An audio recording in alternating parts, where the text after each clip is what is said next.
motion to go come out of and vote. Motion to come out of close. All in favor? That is carried. Can we go up and wave at that gentleman?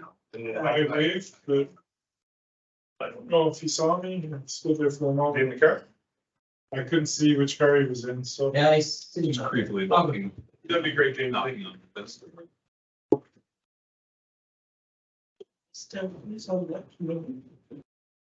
Like our regular, Yeah, like her. like our council committees? No. Thank you. Yeah. It should be in your, what would I it be? can. It's on the website, but I can send out. Yes, I can check. it's in an email somewhere. I can check. I'll resend them for you. Mr. Paper Copy here is going to. I'll check this. Oh, yeah, there's a few like that. where they're useful. Yeah. It was just updated in March, so I'll just resend it. Okay, thank you. You're welcome. If somebody comes in, they're gonna have to sit right there. It's whole piece, right? Right? Yeah. So, you can sit right in the middle. Yes, Andy.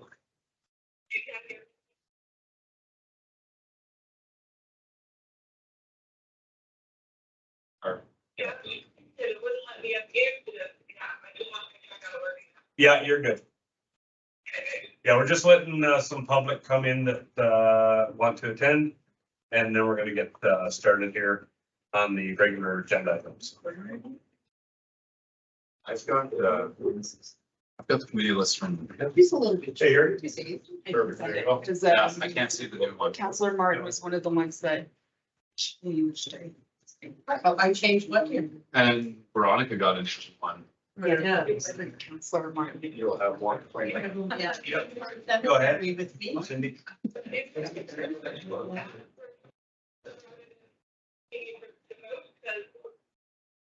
Probably could be coming in and out, on ready? No, we're just gonna keep you as you're listening. Okay. So we'll base the vote. If there's a tie vote, then, well, there can't be a tie vote. So, don't worry about it. You just All right. stand by and listen and, yeah, if you want to vote against something, you just say, I oppose. Other than that, we'll just keep you there and we'll keep the voting up here at the table. Okay, sounds good. We're now gonna reconvene our meeting to item 4. Mr. Ashmore, we started the meeting at 2 o'clock. We had a closed session. We just went through that session and thank you for waiting for us. And we're gonna get started on our regular agenda. So we have operating and capital budget discussions 4A. Let's begin. So thank you, Mr. Mayor and council. Once again, as you can see, we've got our management team here present, so they are available as the subject matter experts to answer all of your questions. So presented today is the kind of first initial look at a combined capital budget for the organization of the town of Diamond Valley. So if we go up to the first, I've given copies of you have all of the information. But we'll talk about capital first, which is that one. Thank you.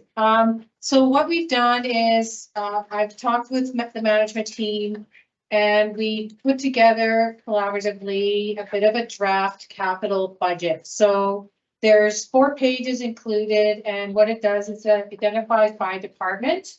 So fire and emergency disaster management, municipal enforcement, public works, and as well as parks and recreation. So we have what we are asked for 2023, as well as we have a plan presented from 2024 onwards. Included in here is not planning's capital budget, which may involve some studies. But I don't have that here today. But Rod, I'm sure that if we get any pointed questions about big capital projects in the way of some studies, you'll be able to provide some feedback. Because we put some budget money in the operating side, in respect for some of those. Anyways, so on the first initial page, a couple of big items we have is the replacement of the asphalt pad in the fire hall and a push buggy, as well as some emergency equipment in the form of our protection, our portable SPU, which is a trailer that we, Jerry Rook has spent an enormous amount of time putting together, which has equipment that allows, if there is a fire and he needs to repurpose it into a location that a fire truck can't get into or is difficult and challenging, this piece of equipment has the capability of going out and providing support. So there's some additional work and some additional materials he'd like to put in that. As well, the smart board, which he didn't have a cost at the time of this, a smart board for about $13,000. That is an ask as well. So I can go through this and then I can allow you to ask questions of the particular management who are responsible for these business units on their different projects. With respect to municipal enforcement, we have a vehicle that was kind of a carryover from the 2023 approved Turner Valley capital plan. At this time, with the change in the number of CPOs, we may not, or we do not require a new vehicle. So this was just in the plan. So all we will do is we will push it back into further off into different time frame. So that one, but it was in our last year's budget, so we left it there. For public works, you'll notice that there's some highlights in the columns. When we developed our 10-year plan under the previous Turner Valley, we would kind of risk assess some of our projects as to what kind of priority they were and where they should end up. So that's why you see some of those colors. Some of the key projects for 2023, we have a very large one. And this particular one is in the Black Diamond. It was on the Black Diamond capital plan, and this represents a continuation of their asset management program to continue to enhance and work on those areas that have been identified as critical. So that's the one for the $3.4 million. With respect to some of the other projects, we have Ocalta turnaround, which has been on the budget a number of years, and we kind of just keep pushing it back. Main Street Laneway, this is south of Sunset to Culkin Sanitary. We have Hubert Street, Frontenac, which is a considerable project. And then under vehicles and roads, we have a tandem truck, and we have some water leak detection work. So that is for 2023. Under transit, we don't anticipate having to replace a van for a number of years. Keeping in mind, though, we would like the opportunity, administration would like the opportunity to ensure that we have ample reserves. So we want to keep this on the radar, because at some point in time in the next 15 years, we will have to fund it. Who owns the buses? I believe the town of Diamond Valley owns the buses. And the town of Diamond Valley does the scheduling. So what is the partnership with the Boys and Girls Club? I'm gonna give that question off to Ms. LeBlanc. Thank you for the question, Councilor Martin, through the chair. Currently, the Boys and Girls Club are the administrators of the program. They hire and oversee the driver position. The town of Diamond Valley does not. However, we are responsible for the fleet, and the operations manager oversees that. So at the moment, it is an agreement between formerly the town of Black Diamond, now the town of Diamond Valley, to provide those services. And the scheduling is done through the driver under the guidance of the Boys and Girls Club. So if somebody calls in, it's given, I think it says something to call student. Is that correct? At the moment, when I see that position in terms of FCSS overseeing is it will be assisting. We're currently doing again a review of that, taking over the research and our obligations and trying to track as best as possible, which is quite accurate actually, the rides and the anticipated increased. And then seeing what that looks like. So at the moment, the coordinator would be only if the driver would request that. So yes, the town has been involved. It's a little bit confusing and that's why it's under review at the moment. Okay, The short answer is yes, Susan will be. okay, because she can help with anybody who wants subsidy or whatnot, is that correct? And just to clarify, there are no subsidies at this point in time. So those have been eliminated once the town of Turner Valley amalgamated into the program. And under Diamond Valley, there are deeply subsidized rates for 2 days a week to Okotoks and internally here. So they're still at $3 and $7 one-way trips, and that's a very deep discount. And then beyond that, it goes to charter. So if somebody requires help through a medical, for a medical appointment, then there's a charter available. But currently there are no subsidy programs. We are looking at that as well. However, there's also that other side of it, and I don't want to go into too much depth at the moment in terms of how much is the town responsible to be able to provide subsidies for really what belongs over to AHS. Okay, that will come later on, is that correct? Yes, my intent is to provide a report on current situation and then projected. Okay, thank you. Thank you for the question and the answer. With respect to Parks and Rec, there is quite a lengthy list of different activities that are planned for capital. And I think rather than me go through each one individually, I'll just do synopsis and then I will hand it off to the individual groups that are responsible and they can provide you some more details around the projects themselves.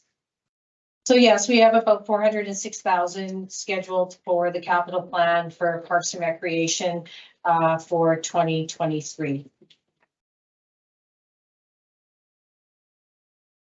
As well as I believe refrigeration unit is somewhere in here, which is the large capital project of about $1.4 million.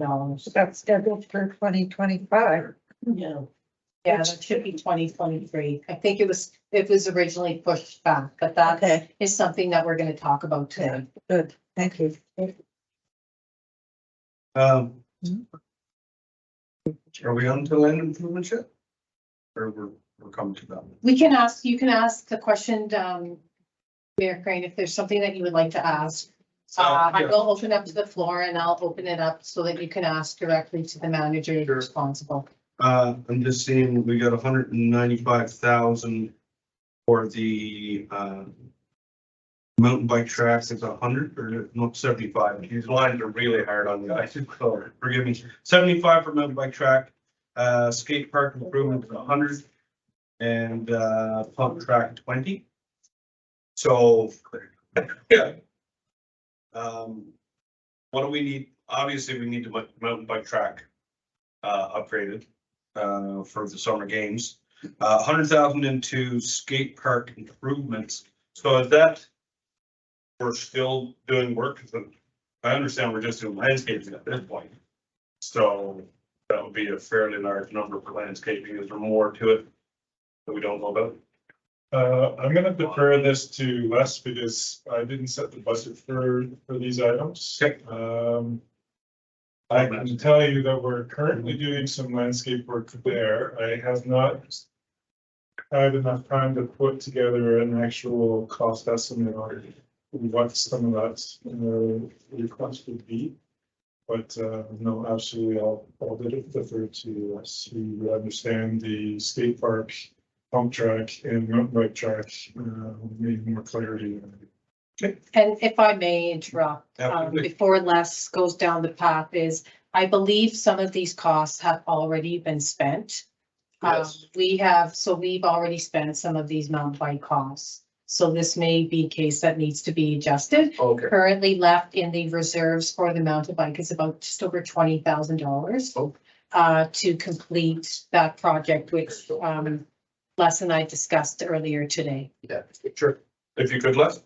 Yeah, for a number of these things, a lot of them, like the skateboard park improvements, a lot of that was from last year's budget. Okay. Most of it's already done. The only thing left on it is landscaping around it.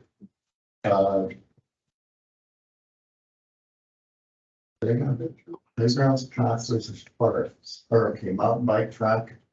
Yeah, we didn't even end up with 75,000. We originally had some, we pulled out 40 or $60,000. Yeah, I think it was around $60,000. Yeah. And that was put towards the construction and pieces that needed it. The bit left is gonna be used towards the crossing. And that'll be with culverts and everything that Public Works and Parks are doing. And we still have that money. We still have the 20-some thousand. Okay. Most of the money for those projects were already done. Okay. That's the only thing that we had stuff put in for the pump track upgrade. But a lot of that was also donated. So we haven't put any money into that at all. Right. So like we do have a little bit of work to do there. But if we have to buy materials, it's a couple $1,000s. Okay. I got two questions. I got one from Brendan and one from Veronica. So I'll go Brendan and This, I'm not sure who this one's gonna go to, but in terms of the 100,000 for the skateboard park improvements, was that money that was initially the fundraised money that was just moved over? Okay, cool. Yes. Okay, awesome. Thank you. That's all I need to know. That's it for me. you got one. So the mountain bike track, 75,000 was the total for the build, or was 90 or 95 or 98 For the pump track, for the mountain bike? track? mountain bike track. We had only pulled out 60. Yeah. Okay, And we've only spent around 40 so far. okay. That's correct. And then the skateboard park, 100,000. We topped up that budget last year Yes. for landscaping, so. It should, The only thing we have left is the landscaping and it's being done. And that's covered. internally. they got paid for. Yeah, there's no other costs right now other than landscaping. So that's already been budgeted for last year, I think. Right? We had it, we were putting it into the operational budget for parks this year. So this $100,000 is not correct, is that? No. I mean, That is so not we can correct. update those numbers. Yep. Yeah, so we'll just make a general note on that then, I think for all three to get the actuals. And Yeah. then bring back Yeah. the difference. Yep, Will do. Hazel? So we have $100,000 earmarked here for Parks and Recreation. Right now, we're in the process of finding Parks and Recreation committee members. Remember with Turner Valley, we always had that number of $100,000.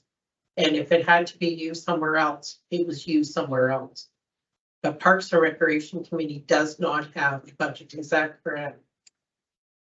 Through the chair, it is somewhat correct, but not correct. Yes. Yes. Okay. I think there was some very strong direction provided by council to earmark $100,000 annually for parks and pathways. So the direction that we received last year was we were going to be putting that $100,000 into a budgeted number that would be utilized for parks and pathways. Okay, and then the sale, so Turner Valley sold 2 properties. Now, does that went into a recreations reserve? Yes, So, can that be used in the new Diamond Valley, or is it just for Turner Valley projects? to address your question through the chair, Councillor Martin, that's a very good question. Because it was in fact Turner Valley property. But in this particular instance, it wasn't part of the allocated dollars at the end of 2022. So therefore, that monies would be part of the Diamond Valley Communities budget. Everything's done. reserves. Okay, We earmarked certain dollars at the end of 2022. And that sale of that land was not part of that allocation. implement the two parcels. Yeah. To answer your question again through the chair, Councillor Martin, the other parcel of land was sold in 2023. So you won't see that as part of this number. But it will show up in a reserve account. Okay, thank you. Heather. Yeah, I don't agree with this anymore now that we're Diamond Valley putting $100,000 to this line item. I think that was planned for. Turn around. Yeah, Turner Valley, so I don't know, do we have an amount that's in that reserve somewhere? Yes, we do. And then we start planning for specific projects as we go along. Once the committee is established. Because that committee doesn't have a budget, shouldn't have a budget, never did really have a budget. It was just, it was more wrapped up around pathways. And so this year, I'd like to see this kind of go away. Because we do have some funding to work with from the lot sales. And then start talking about it into the future. Because a lot of it's capital cost, well, it is capital costs going into the future and planning for that. And now that we're Diamond Valley, we have a lot more recreation on our plate. So I think we need to be looking to the future and strategically plan that. So would you like to increase the 100,000? I think it'll be per project. I think it should be project Yeah. based. This project that comes in, we approve it. Craig's probably got. Yep. If I may, thank you through the chair. This may not be a popular opinion. I've argued for many years that placing $100,000 in the budget that's unallocated is difficult to manage because the health or the Parks Committee sees it and wants to find projects to convince council to proceed with. I'm under the idea that any monies for your operating or capital should be allocated and or at least explainable, and having unallocated funds just sitting there sort of hemps a lot of immediate or story short fast track projects, which yes, it's fun. I love to build things and do things in parks, but it can also be cumbersome because I've also got things on my plate that this interferes with. So that's my 2 cents. Good point. I appreciate that. Do you happen to have a list of priorities ready to go? Possibly shovel-ready projects that you could recommend to this council? Chair, Councillor Clover, absolutely. I gave him one yesterday. Yeah, I'd just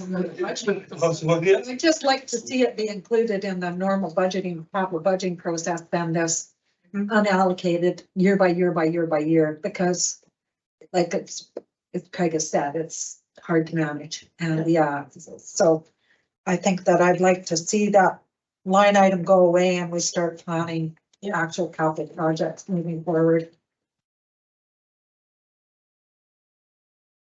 Yeah. Still got to wrap my head around. Would that be on the recommendation of the Parks and Recreation Committee? No, No. Council. no, So I kind of, it's council's budget. yeah, my thoughts, I thought to get 100,000 way back in 2015. So that we constantly had something to work on to get pathways completed, because of course that was the big push and it was never going to happen unless we actually put money at it. Now Hazel brings up the point, we sell the land, that land money is then allocated to Parks and Rec, but we wouldn't see that as a line item. It would just be in sales. Right, it would just be built into reserves, and then on a project basis, we would have the committee come in, truly validate what you're asking and why. Then we would know, as a council, we would know at budget time Parks and Rec does have reserve policy with X amount of dollars from land sales. Okay, everyone nods their head and says yes, we carry on. 6 months later, big ass comes in, do we have the money? Craig says, yeah, we got 350,000, we can screw it up 80 grand.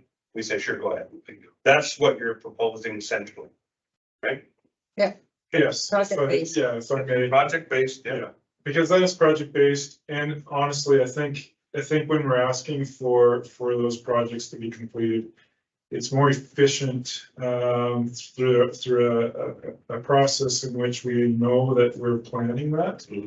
To be able to plan for it at budget season, so that when the new year comes in, we can prepare, tender if necessary, and get those projects completed, have them scheduled. So that I'm prepared for it versus the way it was working where I'm doing that, I've got my projects all aligned, I've budgeted for them. And then all of a sudden, a special interest project pops up, something's lobbed over the fence at me, and now I'm scrambling to fit that into my schedule. And there may be money available to me, but that money would have been better utilized if I had been able to utilize that money in the planning of the project. Okay. If that makes sense. Yes, no, that totally makes sense. I need to verbalize that so that. Yep. We're getting the full picture. Ron. Can we skip around to a different sheet? Yeah, we're gonna clean this one Oh, up. okay. I think we're at a point where a decision can be made on this one. You don't- Hey, what I'm hearing, Heather, is remove it from the. Yeah, it should be line item. project based. And we'll move to project And base. then, Craig, if you've got projects to come back for the next version, then we can talk about those there. Is that okay? Absolutely. Okay, so let's just get an agreement up here. So, motion to remove the 100,000 as the standing line item, per council budget, annual. All in favor? Yes. We'd like to know reserves on that as well. Yeah, wait. If I may through the chair, Councillor Clover, if you go to the reserves, capital reserves document, you'll see there's two reserves for pathways. There's one for 160,000, and then there's one for, I think, around 36 or 37,000. Keeping in mind that it is, so that is included in there. So for now, we do have some monies available. If we decide we don't want to, we can use it from this particular pocket of money. Is that the total for balancing? Uh, Oh, I'm sorry, that's what you said, we won't see it till 2023. This is 2022. correct. Okay, totally get it. My mistake. Okay, Veronica, you wanted to lead on to the next one? Are we gonna talk Oh, about the sorry, go ahead. refrigeration? Yes, we Yes, did. we- Sorry. We voted on that. Yes, we did. So, Hazel, you wanna? Excuse me, pardon me, Mayor Crane, are we gonna talk about the refrigeration replacement? I think we are, yeah. What? Just moving down the line. She's just moving down the line with her list items. Oh, okay. But we'll get there. So why don't we go over here and see where we're going next? And then that's on your list anyway. So when we get there, we'll get there. Yes, Yeah, because further to that on the Parks and Recreation yes. or capital forecast, that number, that bottom line number is really going to change now. Because once we get those numbers updated for the mountain bike track and that, and the $100,000 off, and then Craig will bring back his project for the year, that number will really change, so. We'll get the actuals in there and Mhm. then. Okay. We're all good with parks? Except for refrigeration, or is that? Well, that's not in parks. Yeah, it is. Hold on. Yeah, sorry. Let me do this. Parks and Recreation. Oh, wait, oh, it's okay. Supposed to go. They put it in. Well, that's down in the quick. Right. Yeah. Okay, so we'll get there. Let's go to buildings first, down the line, or vehicles, sorry. Sure, go. So vehicles? We have nothing? Then we're just moving on down. Buildings? Nothing? Really just. Yeah, it's just right down there. So if that's supposed to be over there, then yeah. Hazel? You're ching, you're back. Okay. refrigeration. So if I may, through the chair, quick question. On the building, in my conversation this morning with the supervisor, there was discussion between Mr. Quinton and I about moving the boards and more importantly, the floor scrubber replacement into 2023. So we did some analysis about on it, and we've spent, we could almost have bought a new one with what we've spent in repairs in 2022 on it. So we spent about, what did we say, about $4,000 or $5,000? Almost $4,000. We've spent on repairs on that scrubber. So we would like to bring that back and put it into 2023. Yeah. And the overall cost is worse, is approximately $11,000. Approximately 11,000. And the boards? Moving to 2023 as well, Which, the boards? no, we moved, the boards Just were just the scrubber. just the scrubber. Okay, thank The you. boards were put into, were originally in 2023. They could be pushed off for probably another 10 years. Oh, Wow. 10 years? Nope. Okay, We maintain fairly well, so. Good stuff.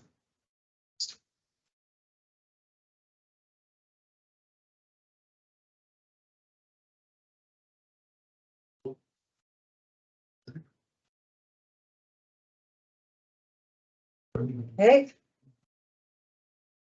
So then the refrigeration equipment. Yeah, new scrubber needs. Okay, Yeah, new scrubber's good to go. And then you to add that here. we'll take a motion to add the scrubber for 11,000. Is that good?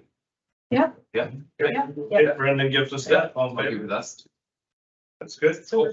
That's carried. your scrubber. Catch that, Wes? Pardon me? We just made a motion to move the scrubber into the 2023. Thank you. Sorry, what was the amount? 11. It's 11,000. Hey, That's on buildings. And maybe I'm in the wrong spot here. But so like bathroom upgrades, renovations, painting, anything like that, where would that be? Is that in here or is that over in operations, Craig? For where? For oil field marina? If I was looking for work to be done, would that be in your end or? That would be in my end. Okay. Yep, okay. Sprinkler system. Okay, all right, are we good? We're moving on to the refrigeration system? All right. There we go. Okay, so before I go into a little more lengthy, one of the things that we've come across is the fact that our funding hasn't come through yet. We don't know. And then also with the fact that the curling rink is wanting to be involved in a little more. So the reason why they weren't involved in the first place, excuse me, is they weren't part of the municipality. They're a private club. And we've never had anything to do with that organization. We did try to help them a couple of years ago with us checking their system. And then they didn't want us to do it anymore for some reason. So that's why they weren't included in the upgrade. It certainly can be looked at for the upgrade. It would involve having another compressor for adding it to our current system. But that would also include having to add a building because it would no longer fit inside the refrigeration room and your oil field regenerate. So we would have to put a building outside to put all the refrigeration equipment in. There's of course other options of replacing their compressor. But I don't know all the details on their system right now. I don't know how old their chiller is. Their cooling tower has been replaced, so it's still got lots of life in it.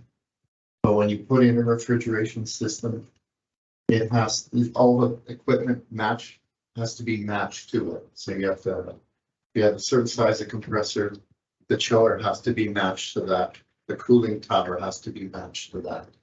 So, but there is options and I will certainly try to pursue those. The main reason we're trying to replace the system is it's over 50 years old now, so it needs to be replaced. The refrigerant itself is also being removed from use. So it's no longer made. You cannot bring it in from any other country.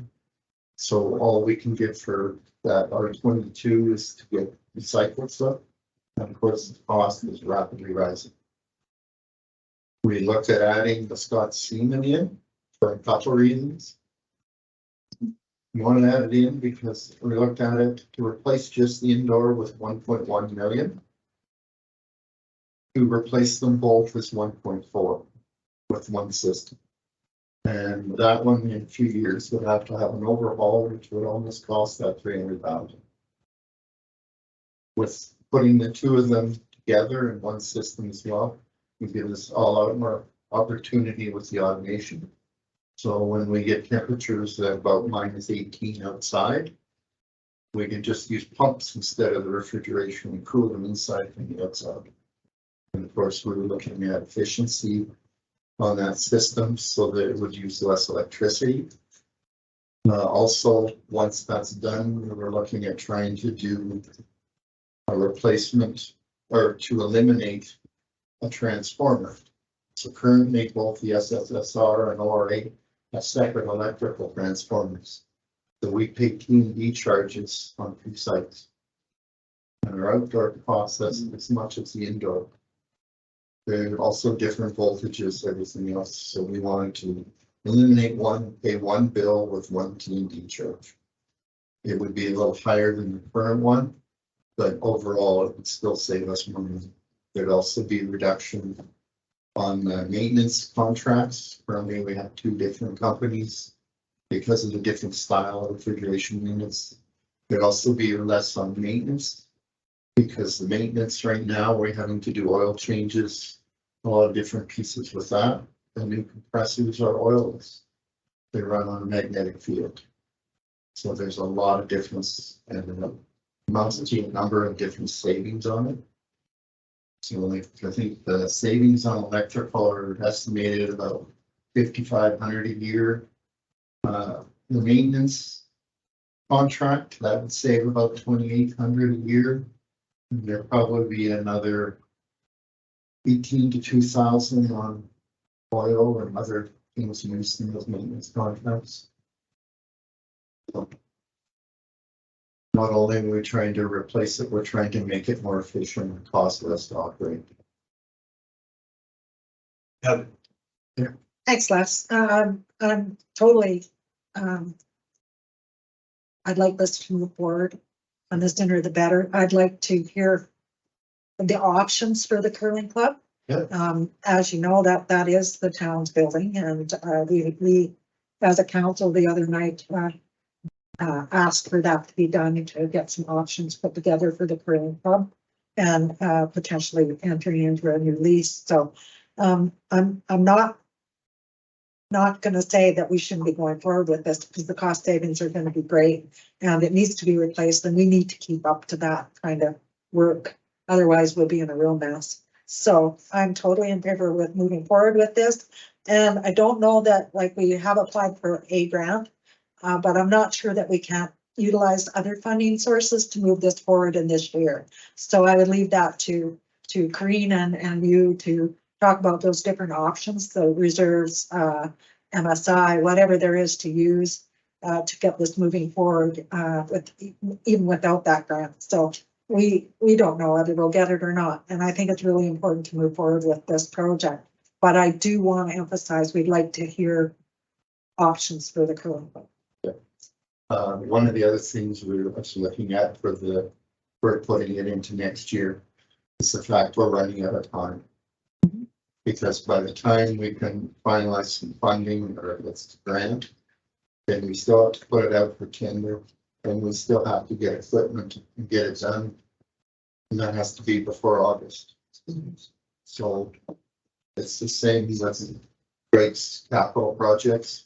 We're just running out of time to do it so that we can operate again. Yes, no, I'm not disagreeing, and that's. No, I- Yeah, I would leave that to you guys to Yeah. figure it out if you need to move it to 2024. I just like to see it go forward, and the sooner the better, you know, Okay. really, for the cost savings, et cetera. Yep. And, but I also would like to see the current public included in those, discussions. Well, I too will throw some weight here. I think that, you know, with the limited rec that we do have as a community, the rink is the lifeblood of our community. It's one of those, you better have it, moments, kind of like the pool. Question though, so our presentation from the curling club was that the system that's presently used on the outdoor rink is separate from the indoor. Yes, They were suggesting that that could then become basically just retrofitted for their building. And so the new system would now do the rinks and the old system would move over here and the old one is gone. But is this system is presently being used on R22, what they're suggesting we put over here? And because if it is, then that's useless to us. no, so the outdoor system is R134A. Okay, So it is in a phase down, but it's not going to be eliminated for about another 10 years. Okay. That system, it works on how many hours it operates to get to an overhaul. We are over halfway to the overhaul, but we've managed to reduce those hours, so we've actually extended it quite well. okay. So it'd be good for a 10-year retrofit. We could do that one and move it, connect to the curling club. I'm in support of moving this forward. I'd love to see more grant applications. I'd love to see some conversations with Scott Seaman, get them on board. But I think you're right, Heather, this is something that we need to include. And, you know, you say it now, it's gonna take a year worth of work to get things moving in the right direction. So that's prevention kind of The care. least efficient piece of equipment we probably have in the community being 50 years old. So we need to move it forward. No, there's one more piece. Oh, the pool. Yeah, we need to take care of this stuff. These are the beloved recreation facilities of our communities. So that can be something. Yeah, okay, that's not for today. Hazel. So we already have 652,470 in reserves. Yes. So you're looking now to probably, 700,000 plus working with the curling club, they can probably apply for CFAP. And that could even bring it down even more. Right. And then also doing a feasibility study. For the curling club. Yep. So we could be under this 1.4, is that correct? So right now you're asking, it's you have $1.4 million, but you have 650 in reserves. We had 650 in reserves and then we wanted to move another 50,000 from another portion of the arena. We have the mezzanine, which we have a reserve up there. So I wanted to move some of that money to reserves for refrigeration as well. And then working with the curling club, Yeah. they can apply for CFAP, which will also help Yeah. reduce some of this cost too. So it may not be a big number in the end. It would take a while to get the CFIP grant. And if it's ended up moving to next year, we'd also be able to apply for a few other grants. Like there's one through a foundation. Why can't I think of the name of the foundation? I get money from them every year. So I can probably get a grant through another piece of their foundation towards this as well. But we missed the deadline last year waiting for a letter of support. Okay, and I'm just gonna throw it out there, TC Energy is doing this big pipeline. Isn't this the time to be going after them? Looking for funding? They haven't been doing anything in our community for a few years, so it's time to start going after TC Energy, Present Point, Yeah, Puckering up and I'll go, yeah, ask it. yeah. Let's start moving on that kind of move.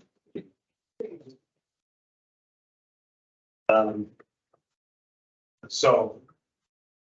We're gonna take a motion for it for sure. Hazel, just to address your funding concerns. Lots gotta go into this for finding money, looking at reserves. We'll look for reports back from Ms. Middleton on that. That'll be a moving target, but rest assured, they'll be looking for all they can. And we'll make sure that we follow up on the PC and the things that we can do. Yeah. Okay, Thank you. I like the idea of Crescent Point Oil Fields Arena. Yeah. But I don't That mind was if all I, Rangers. if you're saying that it'll be really tricky to get her done this year. Well, I'd like you to be right on it so that it goes in next year, like. Like in March. take your motion to include. Would you like to give it? Because you, For the 2024 budget. or the start right now, because if they want to. Well, What they question? don't need money right now. They did the engineering. Is there any more money that you will be needing to get it over the finish line to move forward quickly in 2024? Probably will be because the costs will probably go up on a lot of the equipment, the way everything is going up right now. Yeah, or it might go down. I can hope, but I wouldn't guarantee that. Oh, we've been kind of seeing the lumber go up, then it can drop down and now it's going up again, so. I guess it depends, but yeah. So anyway, I just want to know if there's any funds that we need in 2023 to ensure this project goes forward. That could come back to us. Is it possible that it can be done this year? We would have to start working on it right away to get it done this year. That's how you get custom runs and bad quality work. So we won't do that. We've done that. Through the chair, I just want to make a statement on can we get it done this year and what do we need financially? And sorry, Les, I'm jumping in here on your turf here. Okay. So no, we can't get it done, as Les indicated. To put this project together, tender it out, order the equipment, hire that contractor. We'll miss the ice in schedule for August, and like you said, we can't rush this. So this is the next year project. Even if we have all of our hopes and dreams, it's not gonna happen. But to do a feasibility study, that will cost us some money. So yes, I think we need some funding, accessibility, so that we can do that feasibility properly and get that sorted out, because that will require some engineer work as well as putting that scope of work together for us. And that way, in January, we've got all the pieces we need. We push that forward. And, or even this fall or this Christmas, we push that forward and then we can be ready March. April 1st. Yep, exactly. April 1st, we start that project. That sounds fair as long as we have. our Lots of money to funding. go after grant owners as well, Yes. and we don't need to slide So anything. you want to come back to us with the Let's go crazy. amount that you'll She's got need? money in her. If I may, through the chair, did we not spend some money on feasibility for the arenas for that system already? Yes, we had most of the engineering done. Okay, Okay. We had a study was included with the engineering, so that was a greenhouse gas reduction study, but it associated the refrigeration system and other pieces in the building. okay, okay, I will talk to him and find out a price for the current Bob to get a study done. okay. Before, through the chair, before we move on, I know there was a couple of other small projects that Les and I were discussing today that are on here, but aren't in 2023 because they weren't at print time. They weren't included, and I would just like to give Les the opportunity to discuss them as well. They're small projects and we do have some funding available. So Les, do you want to talk a little bit about the solar project and the roof? And the eavesdropping. Yes, please. Eavesdropping, yes, I know. I've been trying to get different styles of things for eavesdropping. I have not gotten anybody to give me a different style than what we look at. I've talked to, some of them won't even return my call anymore.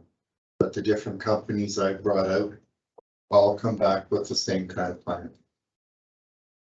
And that was, we have money in reserves from you to get that done. So that was, we need to get it done. Yeah. If that's what's, That's dangerous. yes, Very, very, very dangerous. So yeah, I support that. How I, much is that? Eavesdropping. $30,000. it's up to 40 and then. I have a question. Sorry. Yes, please. So what is so special about these eavesdrops? The problem with is the eavesdrops run the whole side of the building.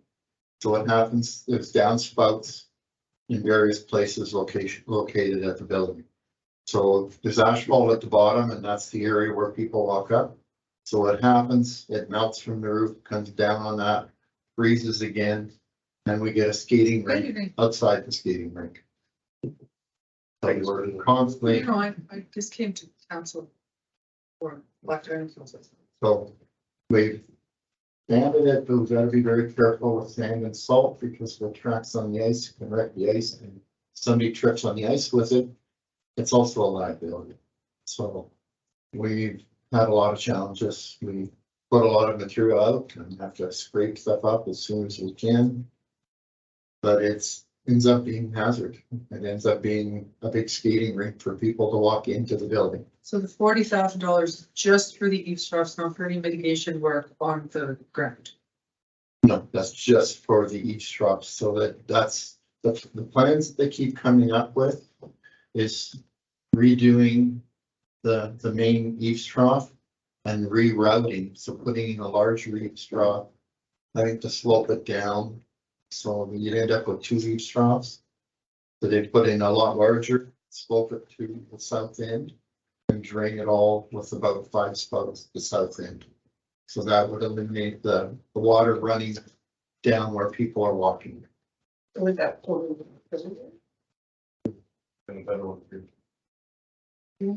So wouldn't it make sense then to take that 40 grand and make the new entry over by the Kirtland rink, which was originally in the plan, close that entirely?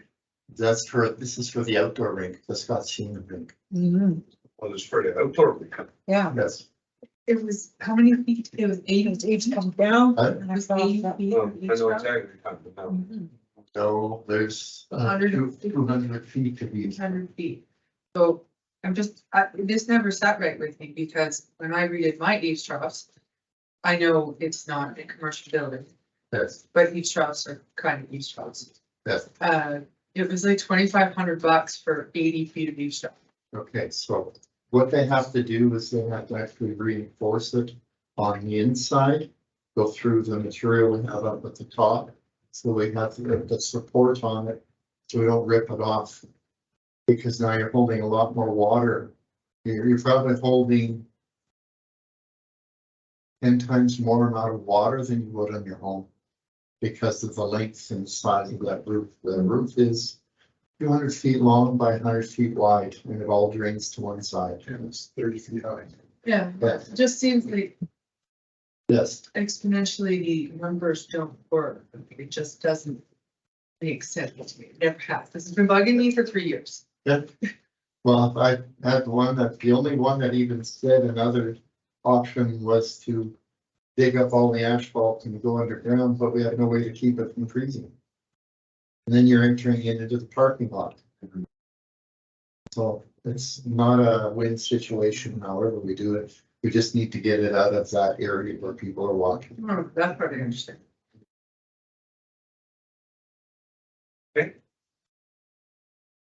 Yeah, we could get sued. That's. It's It'd be a lot worse than 40 grand. dangerous, dangerous. Anyway, Okay, it's a safety hazard, to be honest. Heather showed me last year and yeah, I could have went for a skate for sure. We have the money in reserves to do it. Yeah. Yeah. Maybe we should put that one there. It's not There's on. another one, isn't there? Yes, That was just one answer. Okay. that's just one. Yeah. The other one is solar for the Scott City. So we had originally had it in for last year. We wanted to expand the solar system. We had a hard time getting quotes of the same type of system because the solar installers are very busy. I'm already working on new quotes. But it's to put on the roof.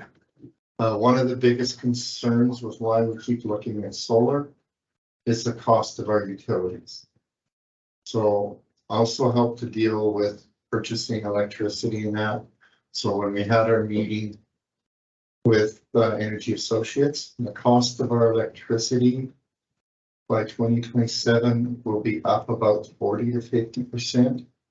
And the cost of T&D charges will be up 50 to 60%. Part of that's to do with the elimination of coal in the electricity fire plant. It's going to natural gas. Used to cost, it said about $45 to make a megawatt of electricity with coal. It's $80 with natural gas. And natural gas is also going up, which will also affect the cost of electricity. So one of the biggest pieces where it's also going up is the carbon tax. So by 2027, that carbon tax will be $6 a gigajoule. And natural gas is sold on reserves and demand. And when we have electricity plants using that, that's going to increase the demand and lower reserves, which will drive the cost of gas up more. So this is to help us save some of those big increases by generating some of our own electricity. Okay. Anybody want to go first? I got questions. I don't have a problem with this, moving forward with this. I do have questions though. There's tons of grants out there for this. Have you applied for any of it yet? I had applied for one last year, and the problem with some of the grants is they've ran out of money. So I'm hoping they'll have new ones again this year for it, where we can actually get some other funding. And that's interesting. Run out of money for, and a big push on the. It's, I actually applied for it last year, Yeah, and they got back a hold of me and said, sorry, but all the funds are gone, so. and the solar panels that are currently on the arena, Yep, they're getting some age on them. Are they still effective? yes. The first system that we installed was in 2007. Yeah. The first amount of production we got out of that system was 2,580 kilowatts. We still did 2,600 last year. We have not seen really any degradation in it at all, and that's over 15 years. Les, two questions, but one's more of a statement, actually. So are you negotiating electrical prices? I thought the town were signed on to The one town- energy I don't regulator. and that's it. negotiate. I used to help deal with for Black Diamond. Okay, In dealing with what we need. okay, Dealing with okay, so that makes sense. Next one is, can you come back to our next council meeting, presentation on solar, the benefits, the cost savings, and some actuals? Yes. Because really, that's what I need to make a decision, because I get so much mixed messaging. It's like I've been listening to fake news and real news and my own system, and nobody's right anymore. So when we talk about the savings, the grants, perfect example. Oh, feds gave a grant, up $5 million for the whole country. Oh, great job. Good. Nice. Yeah, perfect. You're killing an industry, but you're not doing the thing to save it. So I got a little bit of negativity around it because I want to do it on my own home. But when I crunch the numbers, it doesn't make sense whatsoever, which really makes me mad. Because as I understand it, for example, you don't get the money off the distribution fees. So I need a presentation so that we can really lay it on the table. Yep. And then we know exactly what we're making a decision on. And I'd be really appreciative of that, so. If we can leave this one until we get the presentation, I think. I would do that. The Cindy, it's not us, Connor, he don't need to be, it's 3:40, he's just too lazy to walk. Yeah. So, yeah, that would be great, Les, and we'll. Thanks. So we're good with the 40, For the- taking out of reserves for, Veronica's favorite e-crop company. Yep. She's gonna start calling around. It was a Start calling around. confusing presentation. It's been bothering me. We can have an eavesdrop. All right. Holding the grudge for 3 years. Yeah. I have, Stupid aluminum, yeah. right? You gotta say it like someone's mailing aluminum. Aluminum. Okay, so we're good on the 40, we're good for a presentation. Yes, through the chair, Mayor Crane, the only other thing is the Olympia that we talked about this morning. We don't have to replace the Olympia, so Olympias get replaced every 10 years. Yeah. Right now. Trying to think of what year, we've got a 2018 and a 20. That's some old paint. 2021. Our next replacement should be 2029 and 2031. Okay. Got two Okay. machines. We put reserves away So you can move that. so that they're replaced Put it in. every 10 years. Let's convert those to natural gas. Just kidding. Solar. No, Full power. No, yeah, cheaper, go cold power, get the whole steam engine going again. Burn. I get motions for those things that you asked for. Yes, give me a motion for 40 grand. I will. You will. See, Oh, okay, look at that. excellent, okay, We only have that many years left. 40 grand, yep, so it's just put it on the project list, so. What's it called? Eavesdrops. Eavesdrops, okay. Say the European. please. Yes. Seaman Arena eavesdropping. You'll know where to put it. Just eavesdrops, you can. Scott Stevens. I got it. All in favor? I got it, she's just like. I just needed someone to actually Yeah, make the do it. motion. And I'm sure that the arena staff will sigh a sigh of relief to get that fixed, because that's horrible. Okay. All right. That was just the one, the other one, we're gonna get the presentation. You should move that as well. You're directing your staff. I'll make a motion to direct staff to come back with the presentations for Barry Crane. I'm All gonna take of this them one, are this is sold. my wife now, can you just take it out? You want me to chair? Yes, please. Yeah. Yeah. Sure did. Can you Hold vote on, on the hold solar on. expansion before you go away? Oh. Just vote with us, Barry. All in favor? He's in favor. Are you okay with that, Bernie? Yeah. Okay. He Okay, stuck his hand out the door when he was walking in there. so we're okay with, That's it for. parks and, or sorry, for the rink? So is that- Yeah, the chair. Also, Kelly, what would you like to do, Public Works? Given the size of it, do we want to tackle that one next? Sure, yeah, that's fine. Are we okay with the campground upgrades? We have. Oh, those are, never mind, they're not in. Yes, next They're year. not till 2028. Sorry. The campground. Yeah, it's not. Campground upgrade. And there's no capital. Okay, so let's move to, we're gonna go to Public Works. Public Works, okay. So I just have a quick question regarding the fire hall. Which hall are we replacing the asphalt at? BB? Yeah, okay. Okay. I wondered. And Well, let's speak, 2013. let's talk, through the chair. So Counselor Thompson, let's talk about fire and emergency services since we're going there anyway. oh, okay, Let's do it. because we just quickly skimmed over it, so we're not. No, we were gonna. Oh, yeah. Okay, okay, so where are we going now? Fire. First day, the one you start, right? Okay. This is fire. Good, Yep. alrighty. Thanks for sharing.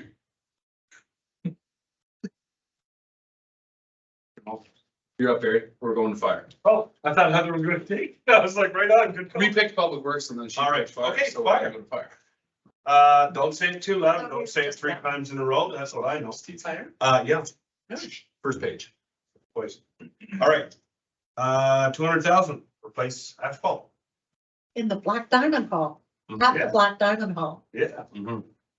Well, because I think you mentioned that there was some issues there, so.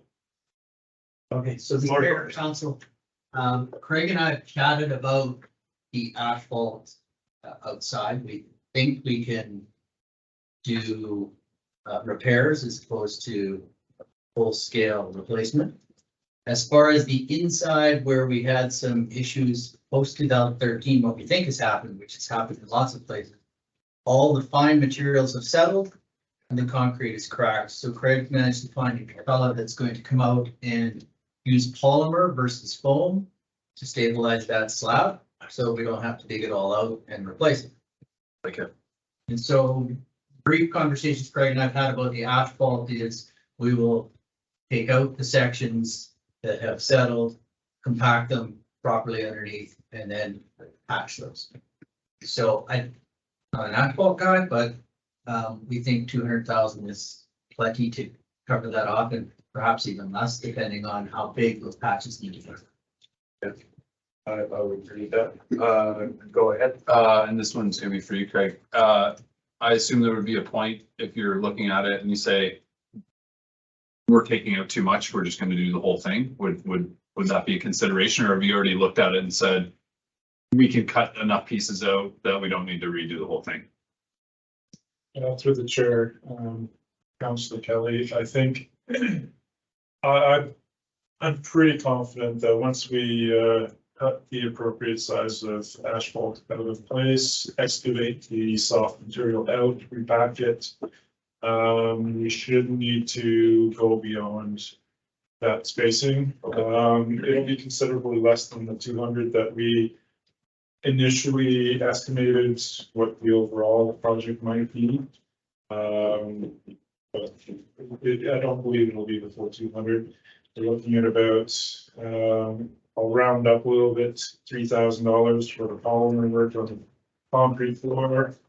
And then an additional, I would say 40, maximum 50 to do the patchwork. Thanks, Greg. Thanks.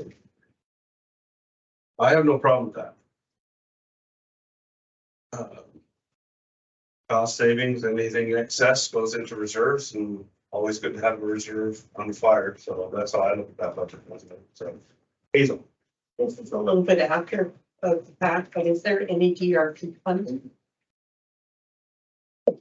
Had leftover, but I don't look at. No, the short answer is no, having been involved in that process post 2013.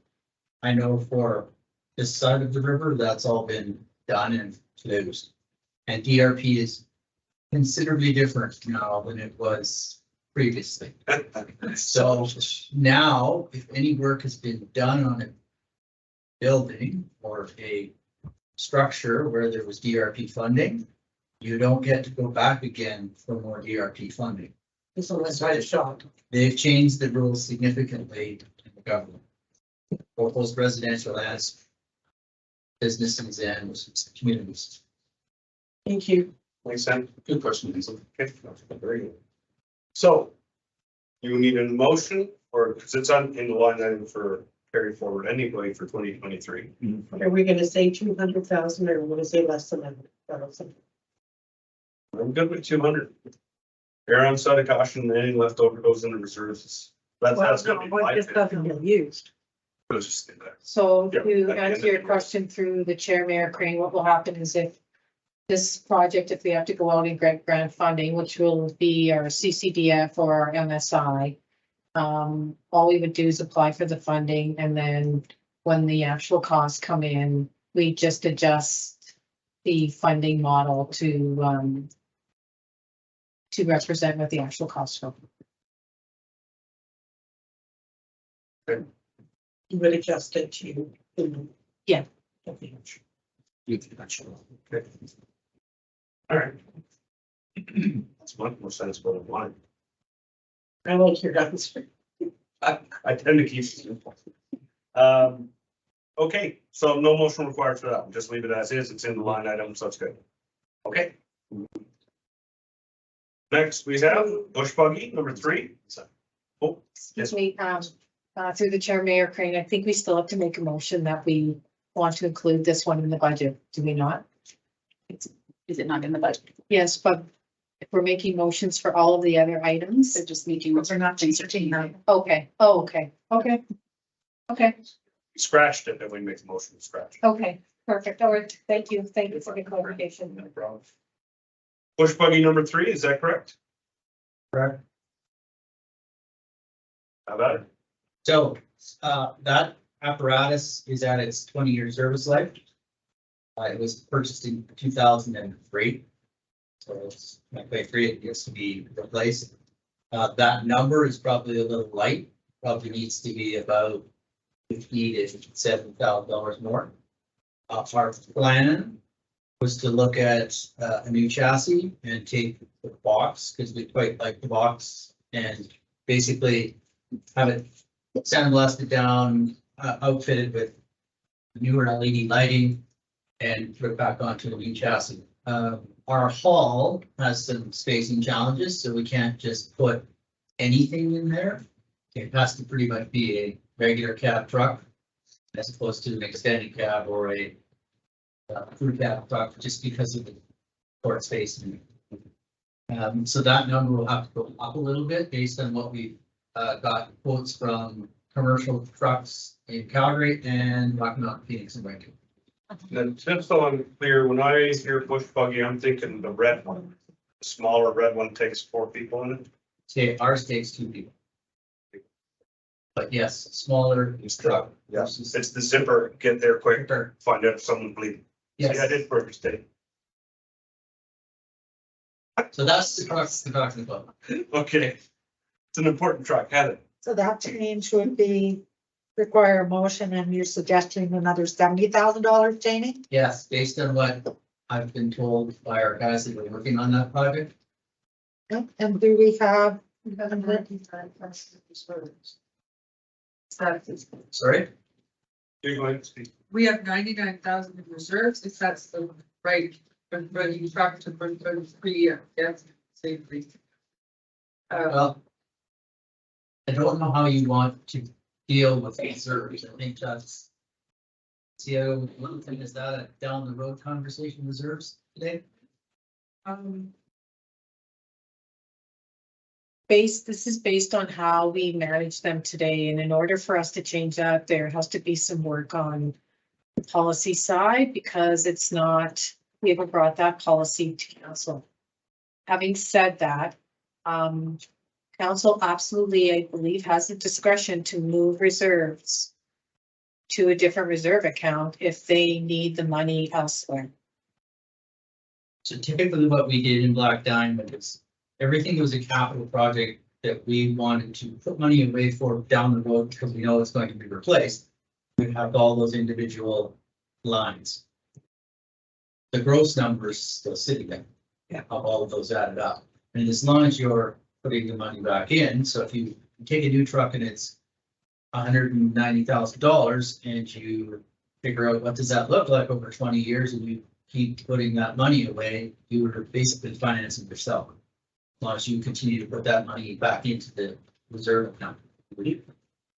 Ours were all done individually.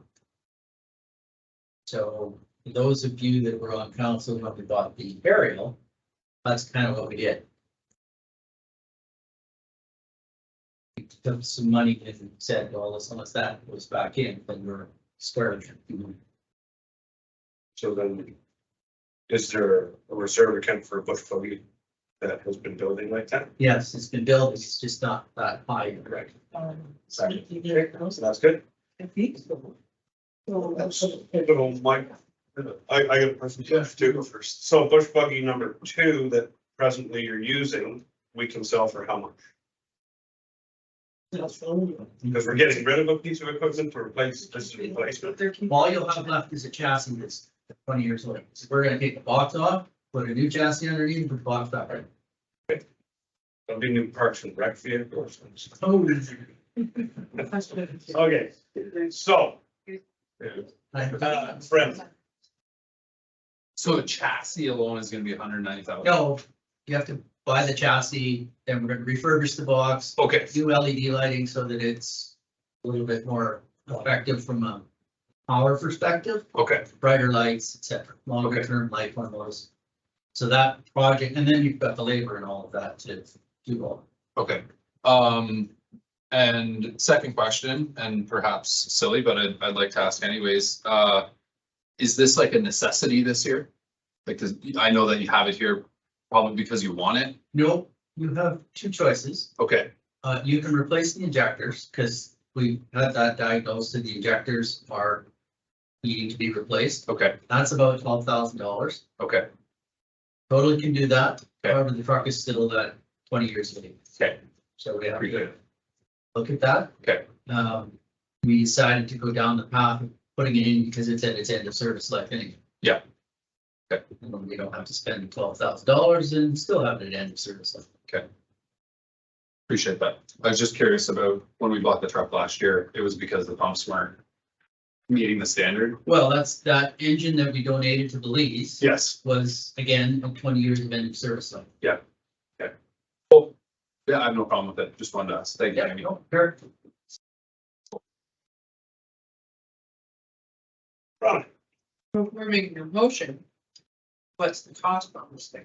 190. 90, With or without reserves? using reserve, plus then we'll have to figure out where we'll get the rest of the money. So it's a $290,000 piece of chassis. That's my No, question. no.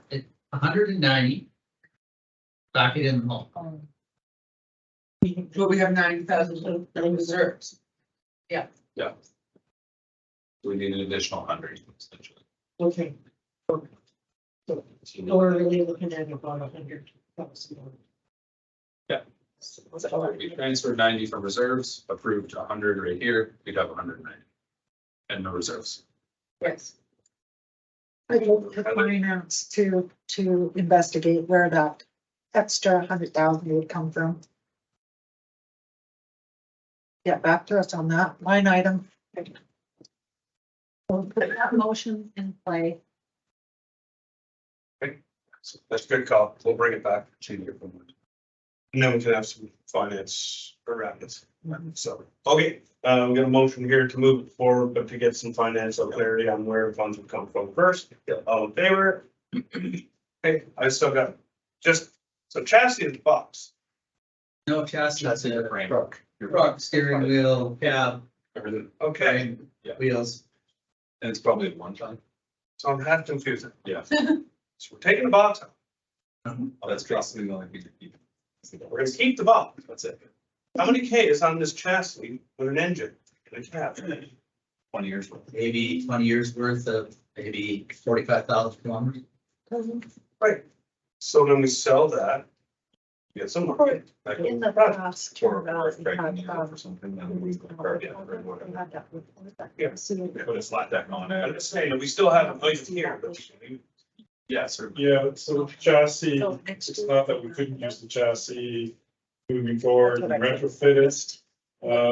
There'd be some work and some expense to that, simply because there's no box on it anymore. It's certainly a specialized piece of equipment for, what is that, a 3-ton?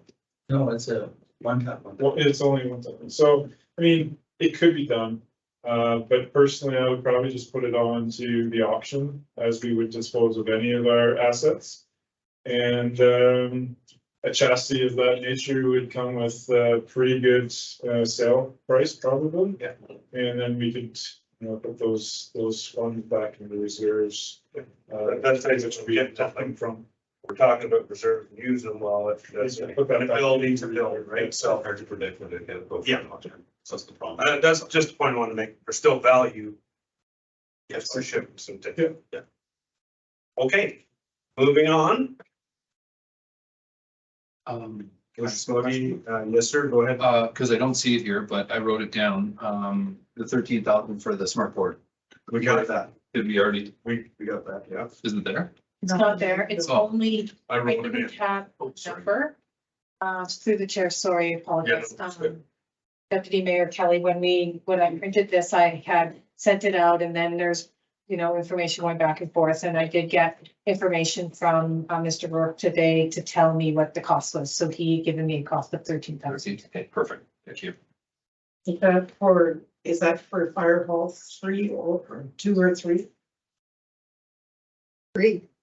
Sorry, No, I've got, it's for the Turner Valley Station up in the training room, so the EOC smart one. That one is already, it's lifespan, is that?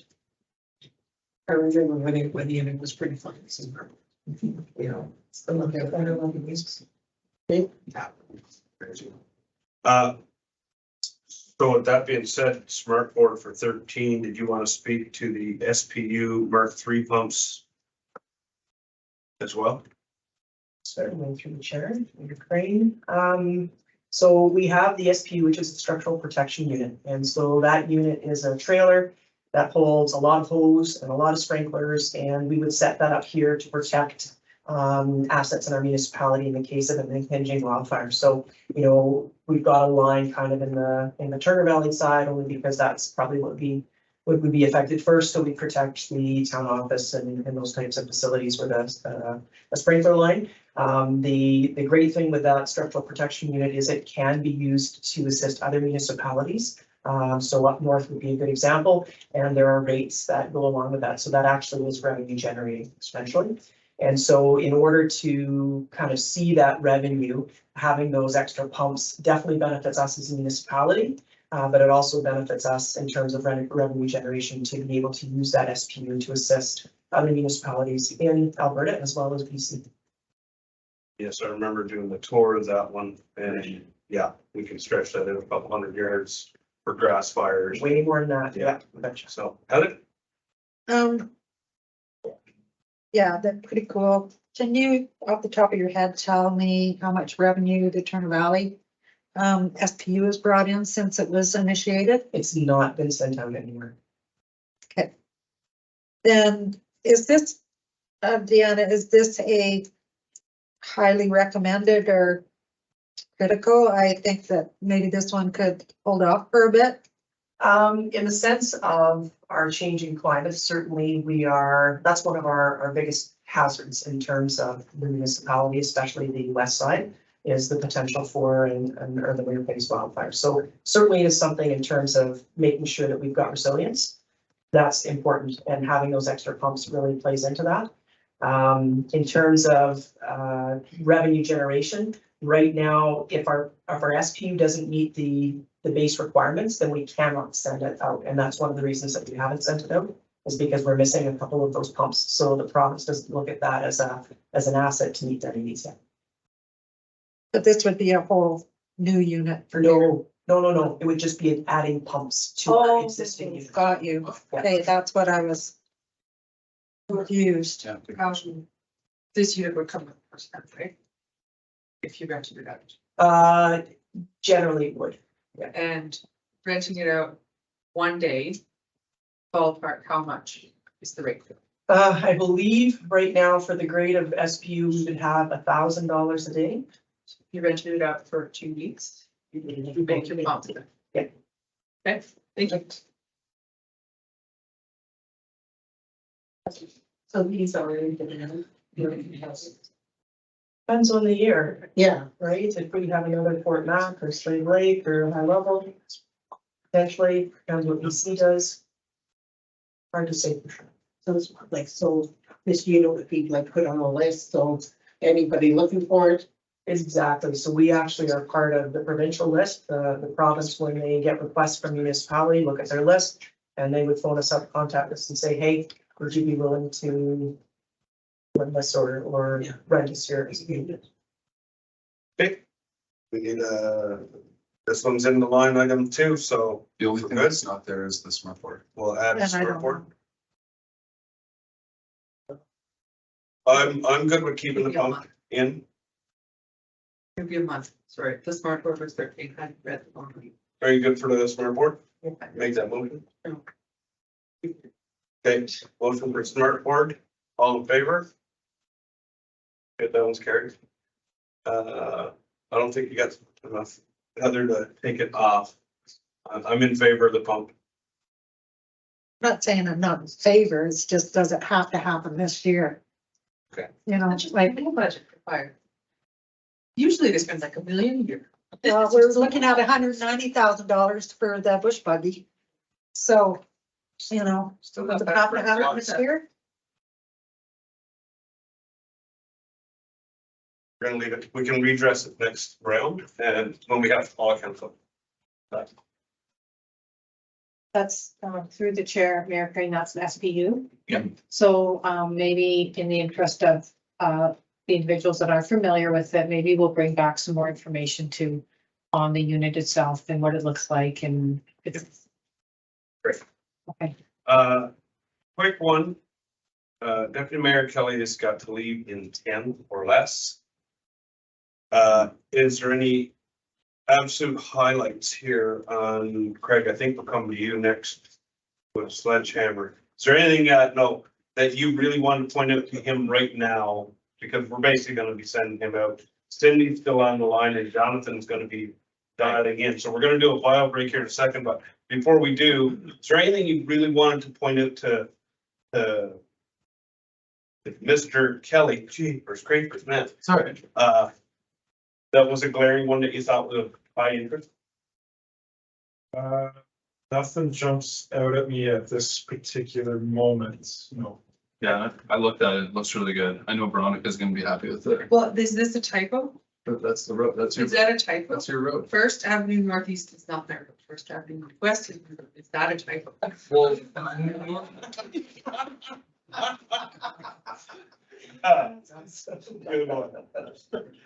I just answered my question yet. I think it's a type. I think she's looking for, It's a, it better be. it's a type. I would say. Yeah. I knew you were gonna be stoked on that. That's a good one. I also have a question on it. You wanna wait on, No. So nothing, Right now. nothing glaring that you wanted to point out? No, nothing jumps at me at the moment, no. everything looks good, like the, you know, the tandem truck, I'll let you guys talk about that one. I don't have a problem with that. Water detection, that's pretty cheap. Asset management, and that one we need to do. And then the roads, I mean, I think that's a pretty fair split. Like we're spending 3.4 in block and like this side, and then we're spending, you know, over two on some infrastructure and on the other side of town. So everything looks good to me. I don't have any big, like, there's nothing that I see there that I would be opposed to. So I think that council's confident that you're trustworthy hands. I don't have a problem with that. Oh. That makes sense? Is that okay? That's it, eh? Yeah, it's Public Works. Yeah, I mean, if I may, through the chair, the tandem truck, I do have a few comments to share at the moment.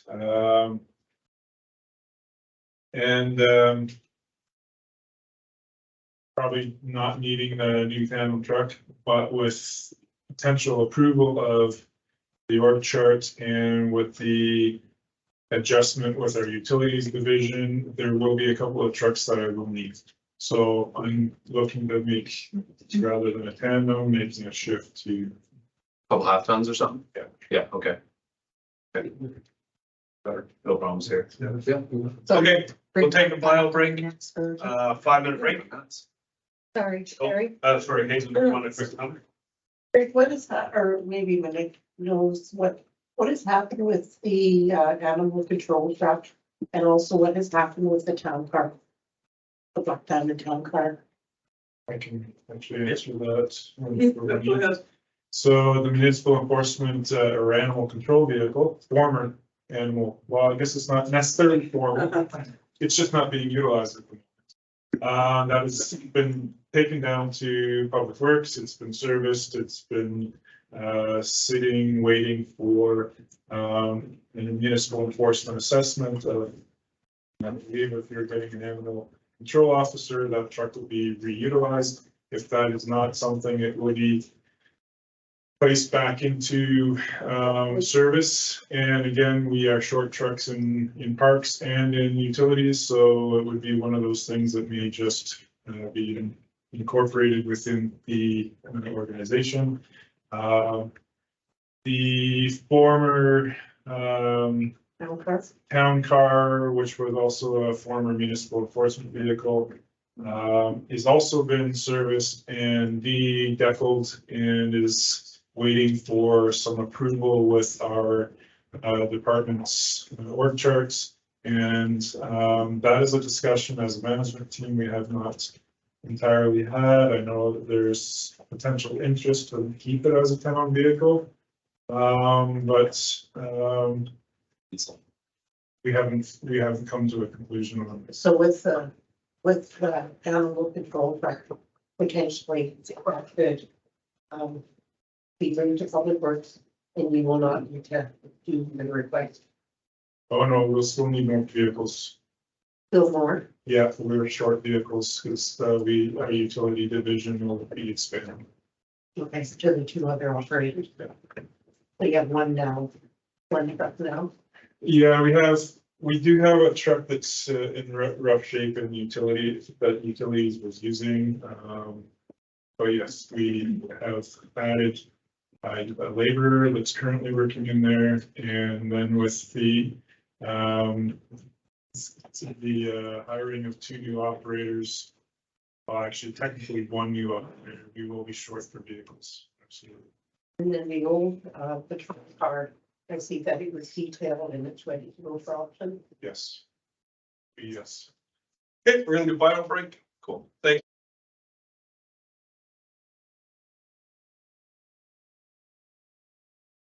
you. Engineering, structures and public works. Yeah. Okay, let me just get sneezing out of the way here. Put it up for them, Kelly, everybody. Yeah.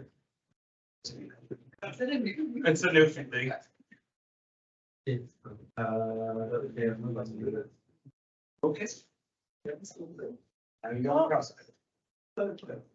Are we okay with spending $5,965,000 on all these? That's why we're gonna talk about them now. Oh, okay, I thought that was down below. Okay, gotcha. Yeah, I was curious where we were getting $6 million. Go ahead. Eddie. I understand Black Diamond never had a local improvement levy. Is it something that we could be talking about this time around for some of these projects? To answer your question through the chair, Councillor Martin, absolutely. Okay. There's an opportunity that we can complete some of these projects and get some of this infrastructure work completed and have a local improvement levy attached to it. That is certainly something that council can consider. We had this requires a bylaw at some point in time through that process. Okay, because I mean, some of these are the Sandy projects and stuff like that, so we could potentially tie it to a local improvement levy. Okay. And typically, how much is that? To address your question through the chair, it's 10% generally of the project value. Plus, there's an interest component because it's usually something that they, as an amortization period over 20 years, we use ACFF FA as the for the interest rate. And then on an annual basis, the residents would pay for that over a 20-year period. It is attached to your property taxes. Is there some of this funding in the reserves already? Once again, to address your question, I would say on some of these larger projects, there is some funding available, but it will absolutely not cover the entire value. So, for example, the $3.4 million one, I believe this should be northwest, not northeast. I'm pretty sure. I received information from Urban Systems on that particular project, the 3.5 million. And Berta and I went through and tried to find information on it. And this project is really part of, there's a map that exists which outlines key projects and the timing of when some of this work from an asset management perspective needs to be completed. And so it is just falling in line with, okay, this is the next street that needs to have infrastructure work done, road paving, et cetera. So it's on there because it's just in line with the asset management plan. Because it's not really listed as a priority at this time. I'd like to say that it's probably listed as a priority, but not currently because we haven't had a chance to assess specific priorities with the amalgamation. If that makes any sense. Is that pretty scary? I just got a general question before we go lining. So I see Turner Valley's got some greens and yellows there. Of course, I've been seeing those for years.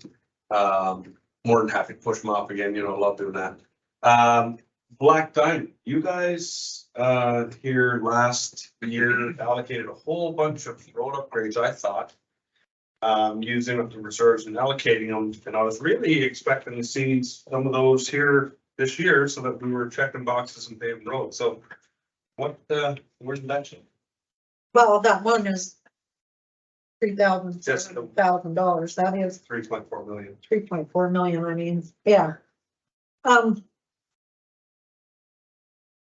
know, it's the water issue we haven't been doing just paving of roads because there's no point in doing that. No, yeah. We've got to fix the infrastructure underneath them. So, that's where, as Craig mentioned, he hasn't had a chance to look at what might be a priority as far as the water goes, because, I attended a truck meeting, yesterday.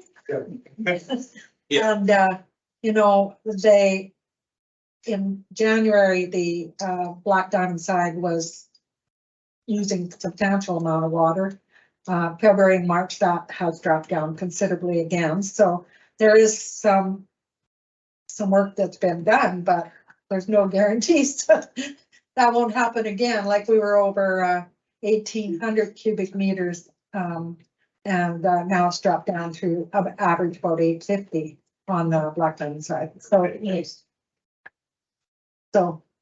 I'll go to Craig and then I'm gonna ask Rod about asset management regarding the same setup. So maybe I can reduce some of the chatter around this particular grouping of capital projects at the moment. Kind of like the same scenario with the refrigeration unit. We're too late into the year to start tendering these massive capital projects.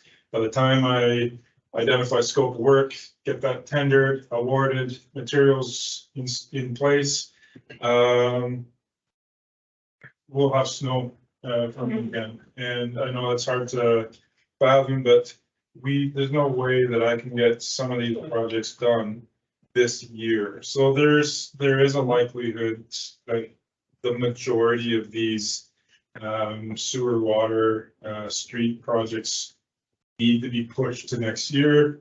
There are a couple that we might want to entertain this year because they're slightly smaller and we can maybe fill them. But with respect to the amalgamation, prioritizing those sewer water projects, I have a couple of opinions about those, and I don't doubt at all that this has made the list because of the age of the water lines and the priority that that they want to make this to ensure that we reduce our leakage. We also have some of those scenarios in Turner Valley side, not necessarily losing water per se, but you know, we have a program that we want to continue and make sure that we stay on top of our asset management. And that's where the other half of this comes in. It's a fine balance. I know that there's a lot of big projects that need to be done on the Diamond Valley East side. But it's important that we don't lose sight of the ongoing necessity to maintain the Diamond Valley West side as well. Problem with deferring some of these bigger projects is we're just stacking them up for a later date. Unfortunately, that's unavoidable with a $3 million project. That's not a quick tender and awarding. Nor is a $1 million project. So these are all considerations that we'll have to look at later for approvals. Whereas maybe a $3 million job is going to be broken down into 1 or 2 parts versus a full job. But it really comes down to council's commitment and urgency to rectify water loss in our municipality and what that really, the overall discussion around what that really looks like in the bigger picture. So, Yeah. So pretty much figured, same, Heather. So Craig, for example, the $3.4 million project in 2023, would it be reasonable to budget for the engineering of this project? Or so would you be able to come back with numbers for that project and then?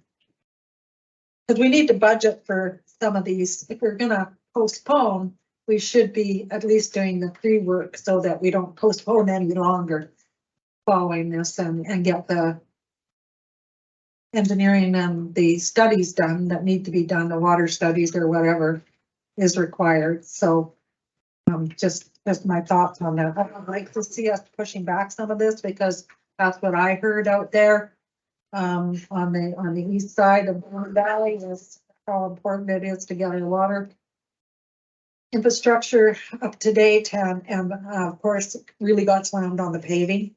Yeah. And you know, residents don't understand sometimes why we can't just pave a street. Well, we're not going to pave a street if we can't fix the infrastructure below it.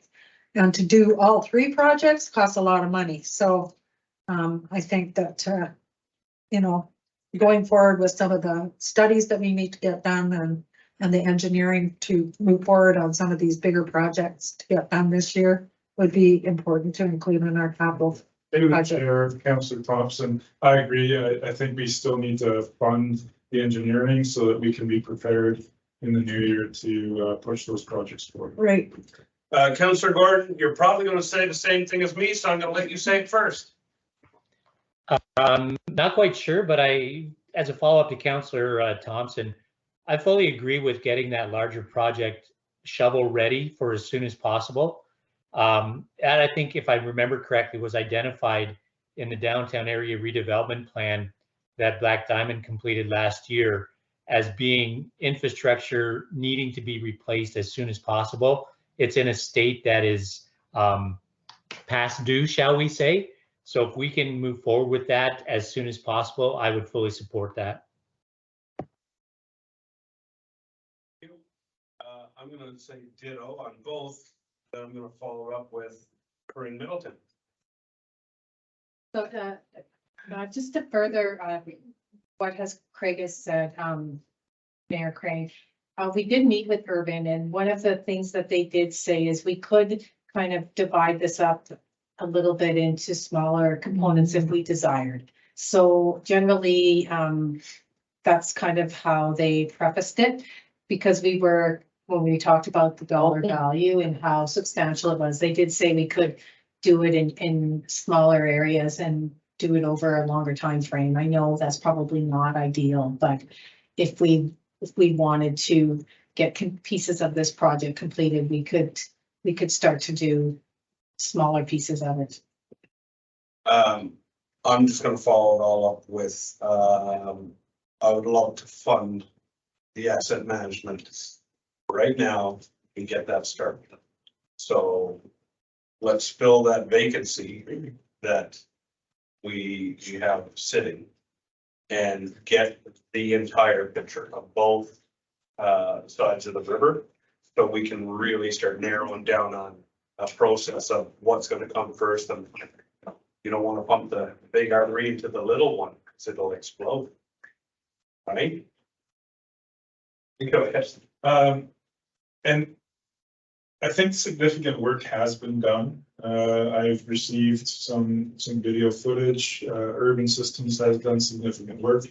Turner Valley has done significant work, and Rod is putting us all together as a room, as a management team, so that with our two engineering teams, so we can review all of that work and put it all together and sort of make an over scoping plan, or I guess commitment to what those priorities do look like. Some of that is dated, but probably, you know, things don't get better over time. So if it was already scheduled as priority 5 years ago, I would hazard to say that it's equally priority.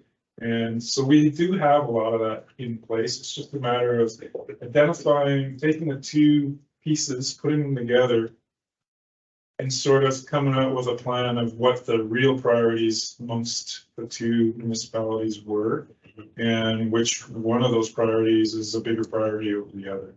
And or maybe they both need to be done at the same time. So maybe a $3 million project turns into a $5 million project. Veronica and then Rod, if you want to comment on that, I think we're pretty much wrapped up on these items here. So the debate was always First Avenue Southwest or First Avenue Northwest to be first, and politically I chose Southwest, but I didn't look like a jerk. And it turned out to be a good guess because First Southwest was full of hope water-wise. And my street. And your street should have been done too, yeah. Sorry, I tried. I did get, no, you're on the Dairy Queen. Yes. You're welcome. But you're not allowed to bring Dairy Queen in the council. No. No, you're not. That's. So I got two concerns with paving First Northwest. It's a huge drainage system, both down this ridiculous hill and then into my favorite pathway. So part of the engineering is going to have to be a solution for overland flow. There is a stormwater management plan, but it's just a piece of it. And then my other concern for the northwest and northeast quadrant of former Black Diamond, those little stub roads northeast, east of Government are going to be forgotten. One is a thoroughfare into the community garden, which may or may not be expanding, and the other one is part of the emergency route for the grade and shift Highway 22 thing or whatever reason. So we don't want to forget those two little stub roads. That's all. Yeah, through the chair, Councillor Clover, I agree. There's a number of roadways in Diamond Valley East that really need some attention. Again, it's just a matter of identifying budgets, approvals, and priorities. And you know, from my perspective, when it comes to budgeting, I know that we don't have an endless supply of money. But I think in the next couple of years, with the volume of water loss that we have from the east side of Diamond Valley, I think it's imperative that we invest appropriately and do our best to nail a lot of those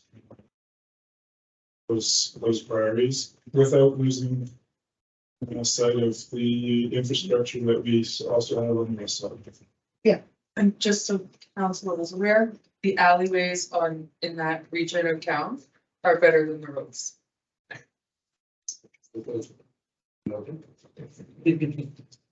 So what are we saying about these particular, we have 3.4 million, 114,754, 41, and 1.26. Are we saying that that is unrealistic?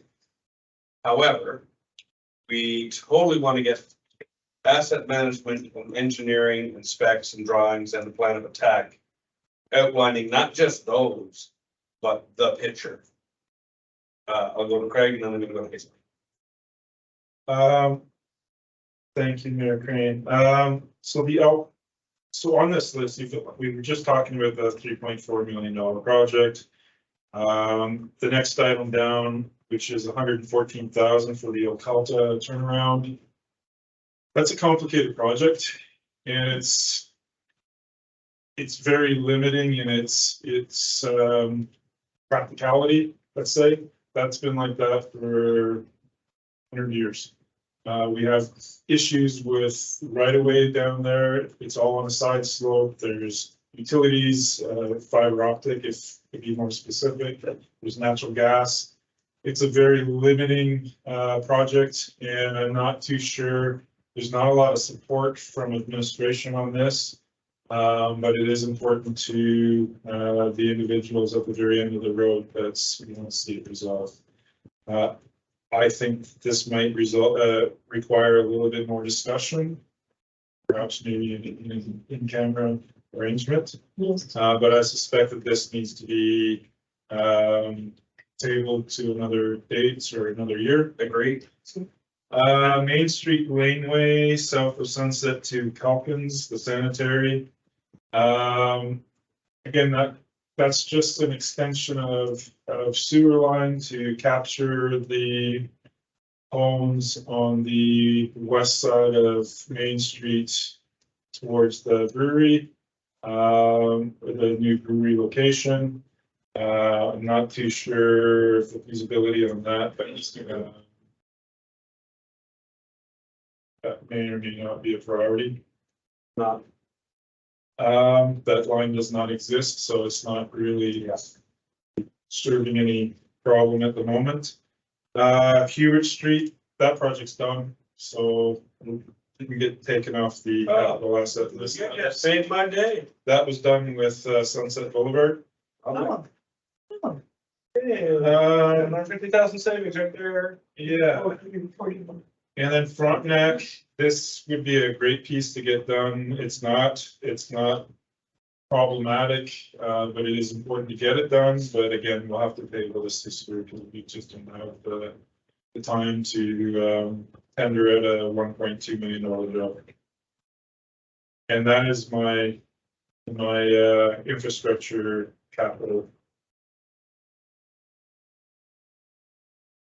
Robert, or no? Which one? Just The 1.2 million, what's your suggestion for that one? Just to defer it until next year. But again, this is a project that would benefit from some engineering work Okay, for if we're going to approve it for next year. so what will stay on is we'll discuss the Ocalta turnaround. And we'll have discussions on the 3.4 project. Yeah. Okay. Yep, that's about right. Just asking for clarification, Craig. So there's sewer, excuse me, at the hotel, but there isn't any sewer, is that correct? Tie in from the Anglican church all the way down to Wylam? Correct. You got to take that link. Yeah. If you're talking about the Ocalta turnaround, Hazel? No, not the hotel, I'm talking about sanitary, Oh, from the Anglican church down to Wylam. Is that correct? That's correct. So sanitary comes off of Kennedy, heads down Main Street, back up Sunset. So the church is tied into sanitary and everything down Kennedy, so that in commercial Areas. area is all covered with. So the sanitary property water. from there down. Yeah, so everything south from that point to Ocalta is on septic. So that would also be a bigger discussion in the sense of anybody along that roadway wishing to subdivide. Yeah. Is that correct? Subdivision would be something that would pose not a challenge, but it would be something that we do. That would benefit those residents. They, but they just have it here. They all have 1 acre parcels on their own sanitary reason. They want to stay big there. So. Right. Veronica. Take it. Could we get a map of water and sewer for the valley side? And one more question, Calkins, I thought was off septic and now on. So where does that line run? Pumper station up and down. Okay, and so, yeah, I just like to see that. Okay, so 3.4. We're gonna get engineering, we're gonna get specs, asset management. So do we require something here, this Middleton? Or is it a figure of money that we want to allocate here versus 3.4 as we're looking? I think we Or is need this to just drop identifying? back. Bring it back. Through the chair, I think we just bring it back with the adjustments that are requested and administration will work together as far as what we think could possibly be feasible to do in 2023. That's it. Okay, we'll put down feasibility. Okay, can I just, before we get off track, go to the one big red item? The bulldozing of a concept, that's what I say, but I will ask you guys what you think is the real deal. But it's, not, it's funny. Yeah, Through the no, chair, but we need to address it. we did. Paid for that. Yes, No, not that one. it's debentures and reserves. So better not still be debenture. That'll be how we'll go. The only reason I bring that up, because I know it's in Safety issue. high state of disrepair. And if we're gonna spend $1.3 million in the next 4 years, I think that when we have the large conversation of our assets in terms of buildings, saleability, sale of lands, a new building, 6 years, we need a new pool. We need to have a big conversation about what the new town looks like and what a new town facility looks like, where it would be, and so on and so forth. So I just want to point that out, that bulldozers are cheap. That's all I want to say. Did you want to add to that? Yeah, so through the chair, Mayor Crane, so I think where administration is gonna take some of this feedback and information that we've been, pardon me, on the budget process is the budget cycle that we will likely start in July and August of 2023 will involve management taking a look at our facilities, taking a deep dive analysis of our fleets and all of those things and coming back with really a fulsome picture of what assets we could potentially dispose of, what assets we need to keep in our portfolio. But at this particular moment and 3 months in, we're still trying to make sure we have enough seats for everyone in certain buildings and certain facilities. So this is something that we as a management team talk about all the time. So it's not, we understand that there is a need to do that fulsome assessment. Okay. Yeah, and don't get me wrong, I think, we are 3 months and a bit into amalgamation. Huge amounts of change still going on. This year is almost like last year. We put very few things on the table last year, knowing the change that we were going to be going through. I think this is a very similar year in terms of we have to keep realistic expectations of what we're capable of doing, infrastructure wise, project wise, event planning wise, with the staff that we have. And so for council, I would say, let us be realistic in what we decide to move forward with. So it's not load up the plate and go away with a big belly, right? And then throwing it all in the composter as we go. Compost. I think you're correct. Yeah. Mayor Crane, I think that it's realistically, it's gonna take 5 years to get this sorted out. But, and I don't want to use the word baby steps because there's been too many baby steps. But I think that we just kind of put the brakes on a little bit this year and do what's reasonable. And, Yes. and move forward from there. That's a great deal. Yeah. So That being said, let us go to Ms. Middleton, walk through the operations, because I think we're done with capital, would you say? Nothing, well, there's 250 for a tandem, but we talked about that already. We talked about the tandems, he's gonna go for half tons. 8,000 for a water pump. So this just needs to be brought down. Yeah, exactly. I think at this point, definitely we want some clarity on the transit vehicles. So when it comes back. No, I don't mean. And if council, if anybody feels that they haven't addressed something through this run through today, throw it in an email to Ms. Middleton and just say, where were we at with this particular item? And when we do our second run here, I guess it'd be third run now, wouldn't it? No.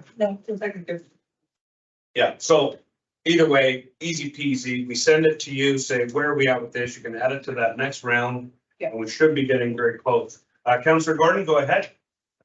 Yeah, I'm just wondering for the sake of the public, if it would be worth simplifying some of this to make capital project road repair, capital project buildings, because I did a quick calculation with what I could see on the screen at the time.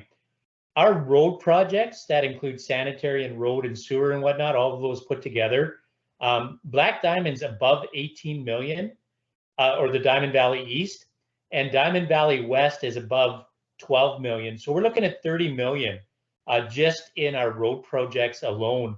So I'm just wondering if it would be of any benefit for the community at large to realize the necessary investment and how much it is just to, meet the basic needs of our community.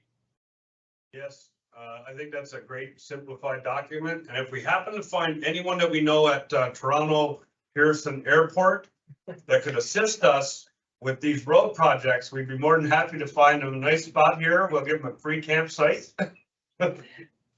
Yeah, just don't be trading in gold off market right now. That's not a good idea. But no, Corinne was nodding her head here. So we can definitely have something, a cheat sheet as it were. Yeah, exactly. Just something basic, right? Yeah, thank you. Okay, Ms. Middleton, we're gonna let you give us the rundown. Okay, thank you, Mr. Mayor and council. So what we asked. So first of all, council sent administration back and asked for what are some of the incremental costs that were included in the budget, and what we see as one time and what we see as reoccurring. So the first document has that included in there. We've taken out what were some of the incremental costs. So that is the first document that you have. And in there, what we did come to is, we have some one-time costs that are included in this budget cycle for 2023 to the tune of quite a significant amount, actually, $2.3 million on revenue, and then $1.9 million on expenses. So if we take out that revenue and we take out those expenses, the adjustment is about $516,000, and that's on the variance report by category page. And then Can you just walk us through this one here. Yeah, there you go. Give us a. Yeah.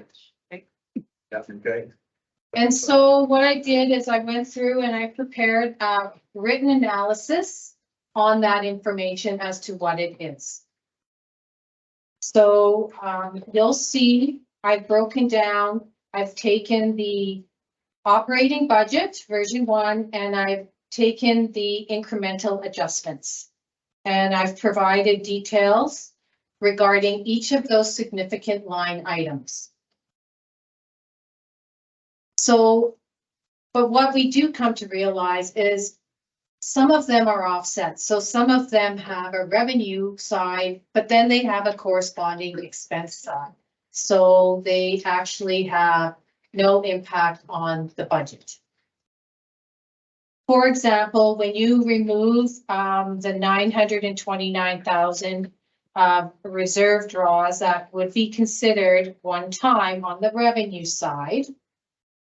There is corresponding amounts for a lot of those. For example, the 425,000 for amalgamation, there's an expenditure that is offsetting that. So the net impact is really zero. When you go to sales, goods and services, the amount is only $10,000, and the only incremental amount is a summer games revenue item that we've put in there to compensate for potential costs that we're going to see for summer games. So we have to draw on reserves in order to fund that.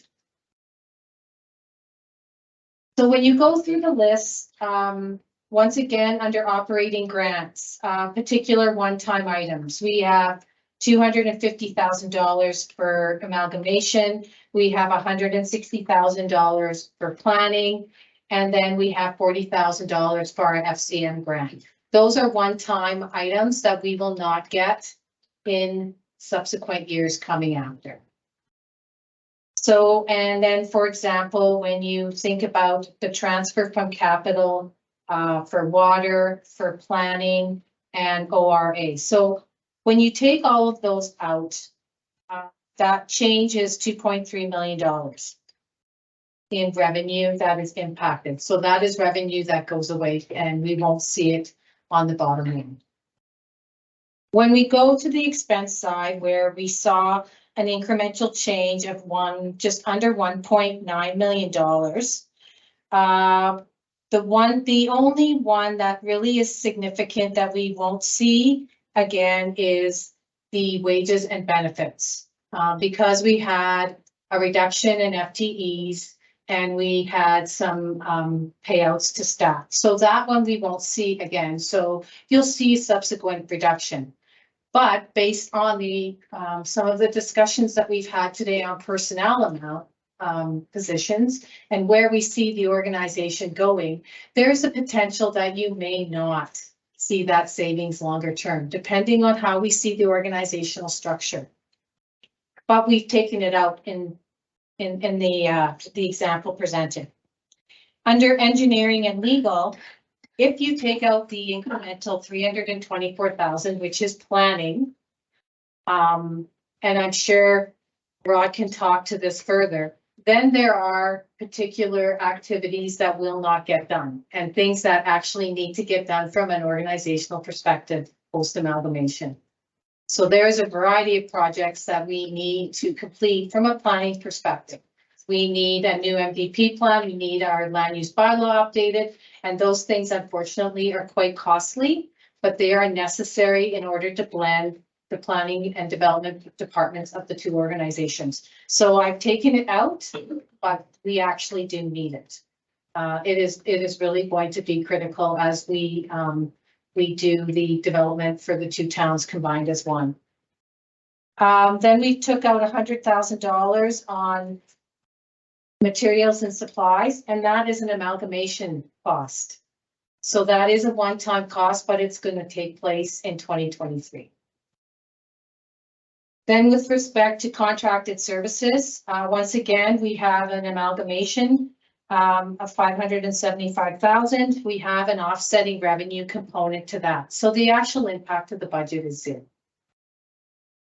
We took out the roads. If we decide we don't want to do any roads, sidewalk repairs and maintenance of $225,000 in 2023, that will likely double in subsequent years. So if we don't do it in the current year and we put it off and we put it off, we'll likely see a decline in our roadways.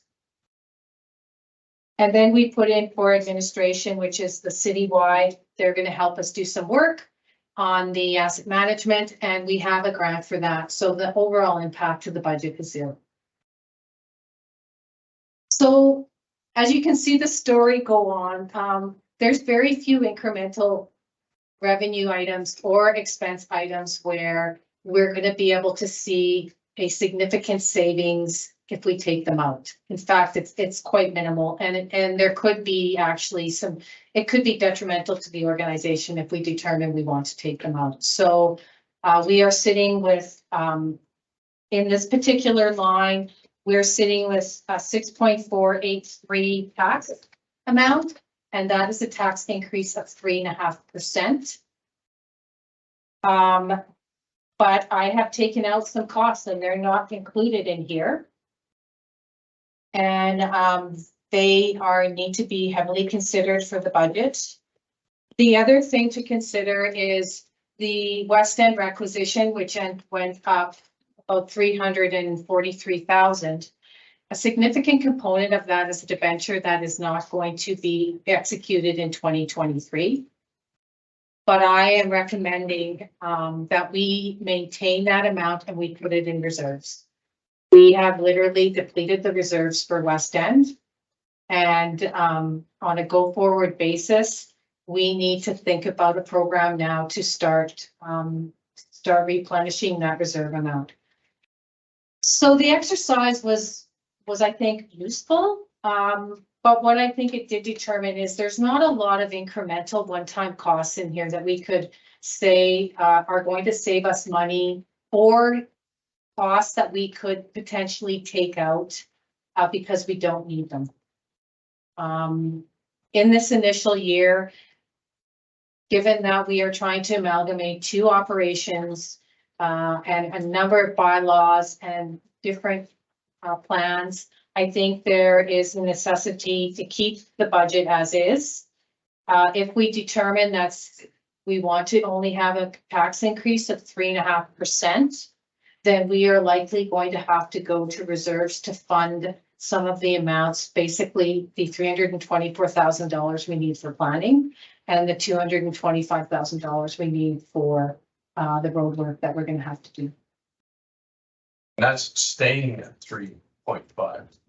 Yes, and then that will give us a little, if we were able to bring over some reserves, it'll give us an opportunity to put a little bit of money back into reserves. So there might be a net impact there to take, to put money in, but otherwise, if we take out some of these expenditures that we need, yeah, we might have a reserve amount that we can put in reserves, but we're going to need it next year anyway.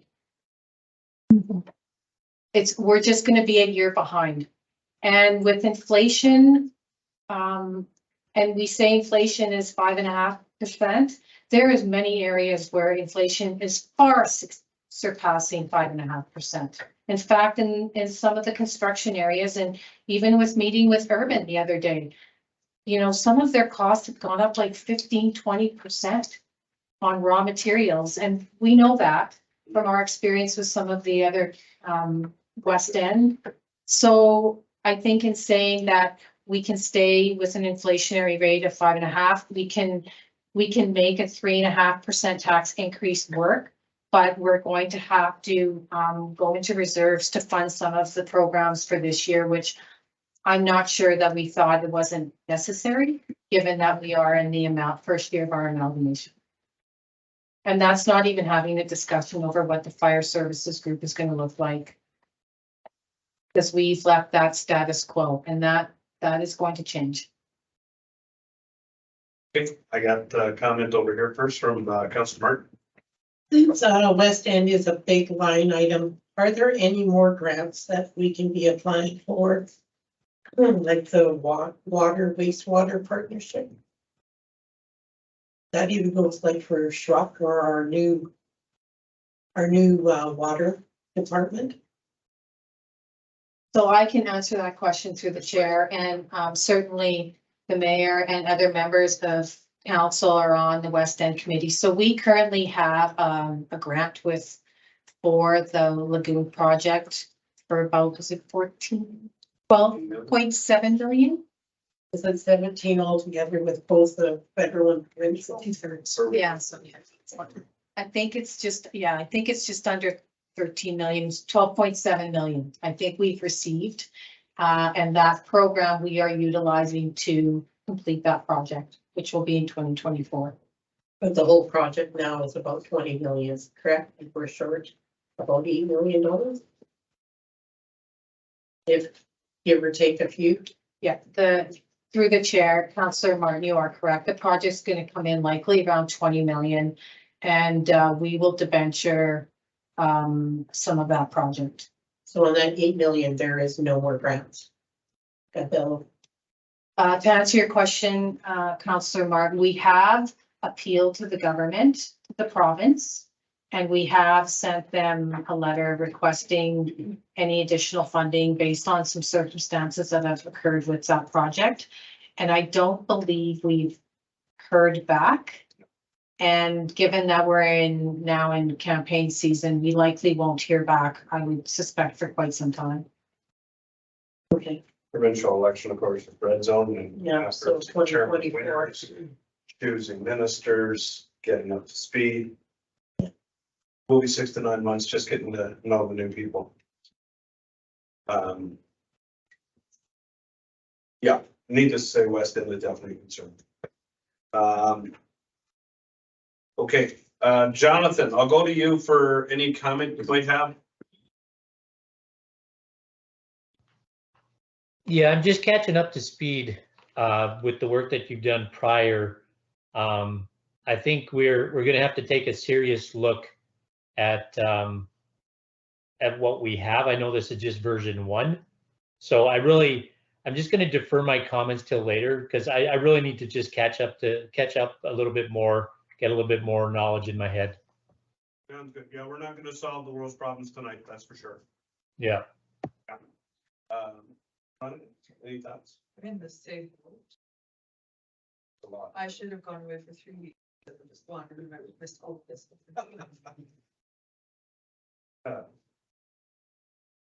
Hazel. Just as you said, Maureen, about wages and benefit. This is just probably the minimum right now, but with the new structure. So through the chair, Councillor Martin, we have incorporated many of the salary adjustments into this document. I'm going to do a quick sweep through and make sure we've covered them off. The problem with the salaries and benefits, it's not just even salaries anymore, it's the price of benefits. So in the last 2 years, our benefit costs have gone up about 18%. So that has a significant impact on the bottom line. So not only are we faced with inflation in other areas of our operation, we're also faced with inflation within the benefit plan. So what our intention is to do is, now that we've come together as one organization, there is an opportunity that we can start to maybe look at what we have and go out for tender on our benefit package and see if there's, an opportunity where we might be able to consolidate a little bit more and save some money. So with the amalgamated entity, there are many things where we just combine together and now we're one entity. But there's things like insurance where we both kind of a little bit still have separate plans on our operations, and that will change as we incorporate to one. So we may see some savings going forward in 2024. We may see some slight savings in IT and our contracted support there. It's just that initial year when you're trying to blend everything together, there's still some two organizations that are working together to be one, but there's still outliers and work to be done to make sure that that's all completed. So yeah, the salary and wages, I think is close. I think we've done a lot of work to make sure that we've not only eliminated the gaps between the two communities, but make sure that our new pay structure and our grid is transparent. It's very clear on where we stand. We've used a lot of third-party information in order to make sure that it makes sense. So we've done a lot of work on the pay structure side in order to make sure that that's blended together for the two organizations. And some of your staff, some of the recommendations for staffing, that probably some of them will not happen until the end of the year, or into 2024. Through the chair, there is, as we all know that staffing any position takes time. So, we're already into March and April. We've tried to make sure that we've compensated for any of those positions that will be coming in later on in the year, so that we're not applying the full year term. Thank you. Cindy, I'll go to you. I know you're driving, but you can talk and you drive. If you wanted to mention anything now. For a second. And if you're, oh, there you go. Go ahead. Did you want to mention anything at this point?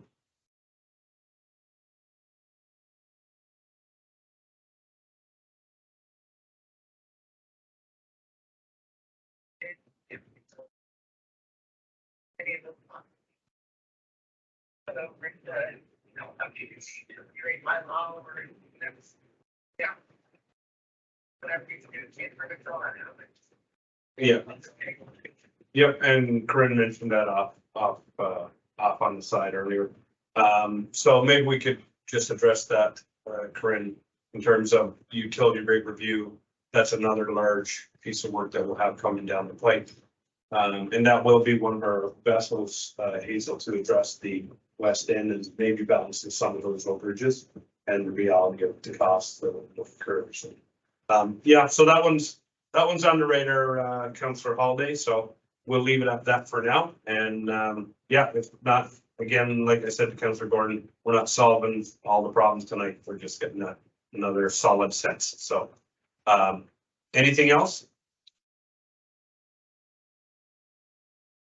Okay, thank you. I'll be at you again and we'll continue. Okay, yeah. I mean, even at a 3.5%, you still know we're not meeting all the things that we're going to be looking. And I would say that's unfortunate, but reality is that's much less than many municipalities. And that's with the savings that we've seen through coming together. So I think we still need to be realistic. Going to start setting ourselves up for success, have to start off right. And I think that that's a reasonable amount to move forward with the discussions to get where we need to make some tighter envelope discussions if that's where we need to go. And I think that that's a baseline. I'm comfortable with that baseline. So anyway, that's just my thoughts. Everyone else had theirs. That's mine. So where shall we go next on this? So if I may, Mayor, say, the one thing that if we have an idea of what the tax increase, what we can expect, administration can go back and we can work within that number. I think that's where directionally, if we could get to that spot tonight, then we could go back and we could put the numbers within that tax increase, because we all know that's the biggest number on this particular document. And then we can also find a way that if we need to utilize reserves, which I believe in order to get through this first year, if there's work that we want to do, and it could be that we might not get all that work done, but I think there is really a desire from management to get going. We really want to try and get some of this information amalgamated. I think it's making business difficult in some instances for some of our managers and their staff. So what we can do is we can, if council desires this to be a 3.5% or 3% tax increase, we will go back, but we would still like to be able to do some of the things that we've discussed as a management team and put them in our budget. And then if we have to do some adjustments with reserves, we'd like the opportunity to bring that back forward. I'll go to Councillor Thompson. So in this, in the tax amount provided. Yep. Does this include the overall 12% assessment increase in that amount? So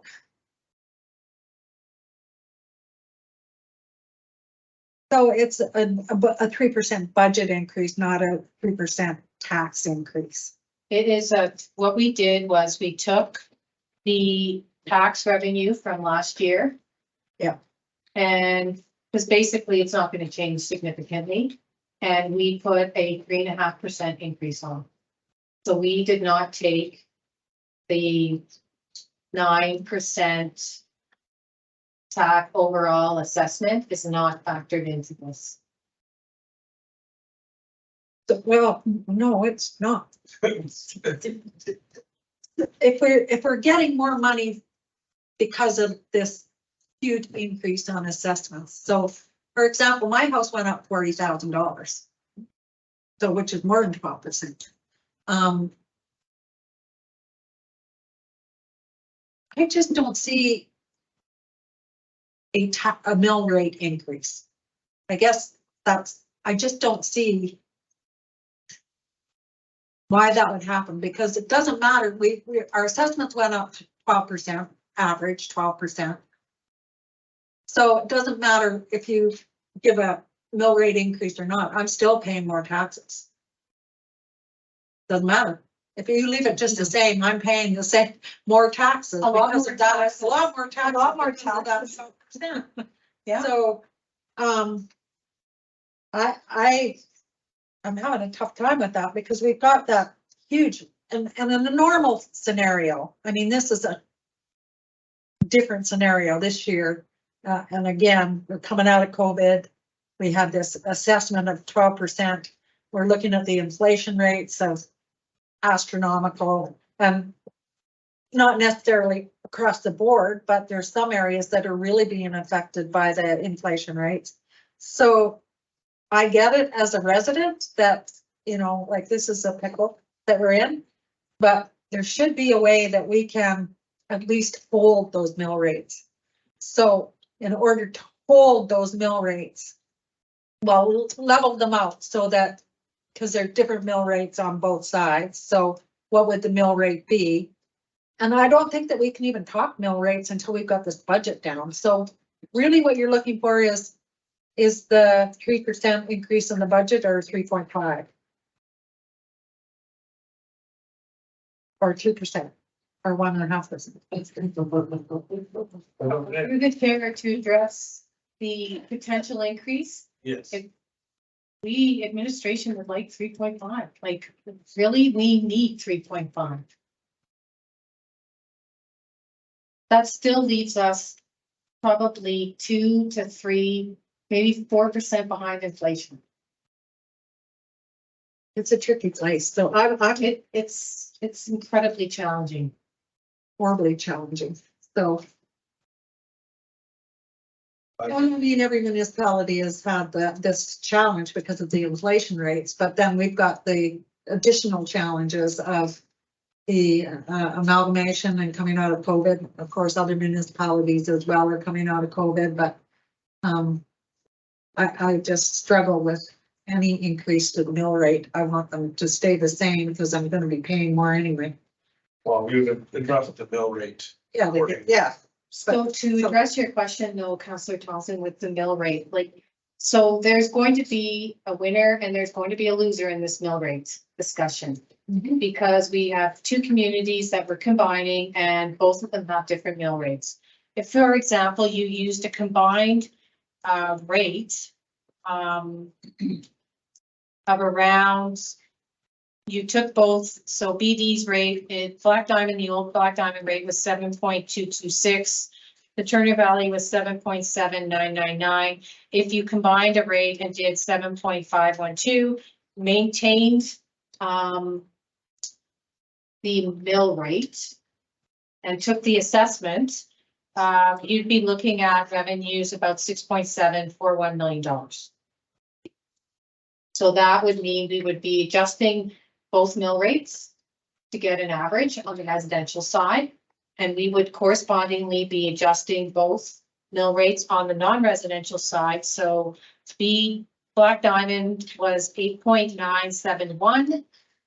Turner Valley was 8.17999. If you came in with the combined tax rate of 8.575, that would be the non-residential rate. So that means the rate in Turner Valley would increase, the rate in Black Diamond would decrease, but you would now have both communities on the same rate and it would be an average rate. You took all of the assessment changes, and then that would give you that 6.7.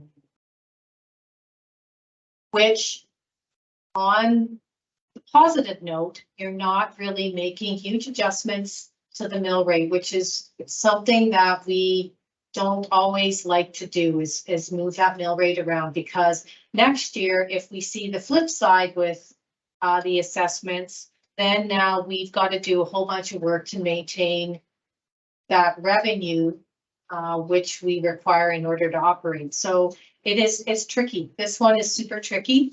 But from a directional perspective, we know that this is going to be a busy year, and we know that there's lots of things that we need to accomplish. And so it is going to be a challenge to try and find that spot where we can get what we need to get done within a 2% is literally impossible. Go ahead, Heather. And the other trick is that, you know, we haven't even addressed our Stratton. No. So, you know, I'm Just to give context, for my house, $50,000 increase in my assessment. I'd be looking at, we do a 7.5, $375 increase per annum, which is $31 per month. Right? So. I don't pay my taxes, the government does, so. Well, I want your program, you must be best friends with Trudeau. It's called 65 years old. There you go. So, you know, I like to break it down to my monthly budget, and it's $30. Yeah. It's essentially, you know, for lack of a better word, that's my recycling for the month. But I like my recycling. I get my Dairy Queen with it. You know, that's the reality. And like you say, that doesn't even come in to meet our reality of where the world actually heading. But it gets us to a place where we can function through this very difficult first year, manage some expectations, and we still have strategic plan, MVP, like name it. Transportation. Exactly. Yeah, exactly. It's just a wheel. So, you know, I really want to keep our expectations realistic. And if 3.5 is realistic, administration can work with it. The community, we have to explain it. That's in the messaging. And that's the facts of life. So again, I would say that I'm comfortable with it because it's a reality. So I'll leave that at that. And Heather, I'll let you, and then we'll go down the line. Reen, have you heard, like many municipalities have passed their budget? Have you heard what some of those increases were? Were they relative to inflation rates? Through the chair, Councillor Thompson, I think Cochrane's was like 12%. Yeah. I think I think Okotoks, what were we, I think it's 4%. It was 4%. I guess the issue is we all know as homeowners and through our daily lives, how much things have gone up. I think it's difficult for residents to not expect that the municipalities are also facing those increased costs. Like, just, we're not immune to them. We're not exempt to them. So it gets to be challenging when we're trying to put numbers together, and we have to be very sensitive with the infrastructure. And if we're trying to maintain the infrastructure, and we're trying to make sure that we are trying to elevate our community to a certain level, we have to be very cautious about, and I get it. I'm a homeowner too. I don't live, we're all impacted. Yeah. I completely understand it. But when I also understand when someone tells me it's going to be $20 a month, that's a little bit more palatable to me than someone saying, you know, my tax bill is going up $375.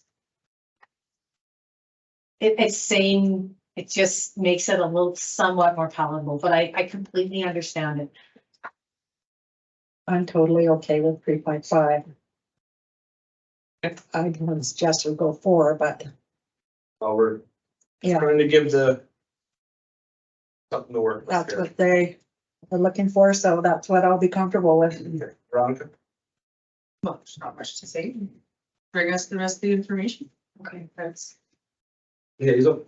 So we don't know right now what the school tax requisition is. To answer your question through the chair, Councillor Martin, we don't really think about it.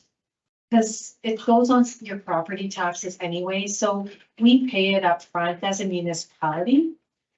And then, but I don't believe their rate went up, but like us, they operate on an equalized assessment format. So if that equalized assessment format changes, which I'm certain it probably has changed, then your school taxes will be going up as well. So this will be 3.5 plus our school tax, is that correct? Yes. Typically, how much is that? Well, the school taxes, of course, aren't as big. Usually it's around, I think, 2.65 is the residential for school taxes. It's around 2.65 is usually the rate. Wasn't the Alberta government trying to do a new program of where we didn't pay the full? Or was that? No. Yeah. They gotta get their money too. There's a new, the provincial government gave school boards more money. 750, I can't remember the month. For what? Private charter. Well, no, for helping operation wise with the programs and stuff. And, you know, through the chair, the reality is even if we do a 3.5% property tax increase, like when you only collect, you know, $6 million in property taxes, it's not significant, right? It's, if your property taxes were a lot more, which we're working towards doing some of those great things in the town, which will increase our tax base. It's not a significant amount.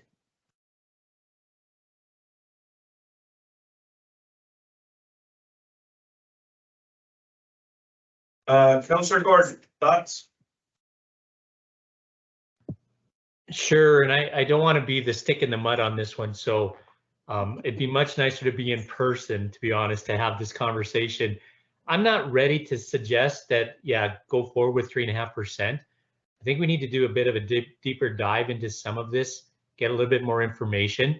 For instance, in a closed session, I'd like to review 2022 Black Diamond org structure, 2022 Turner Valley org structure, the 2023 Amalgamated Community of Diamond Valley. I'd like to review our org structure.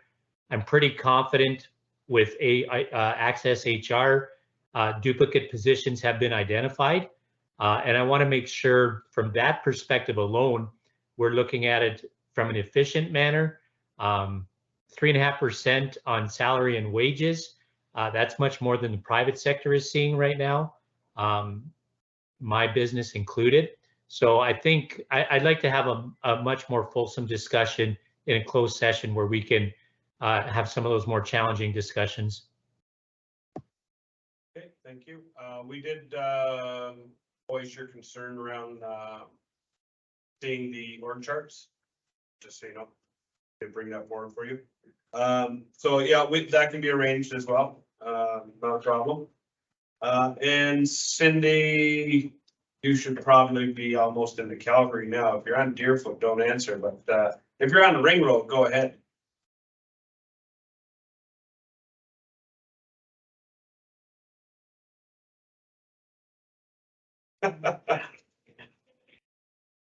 Oh, there you go. Quick thoughts then, and then we'll let you go. Yeah,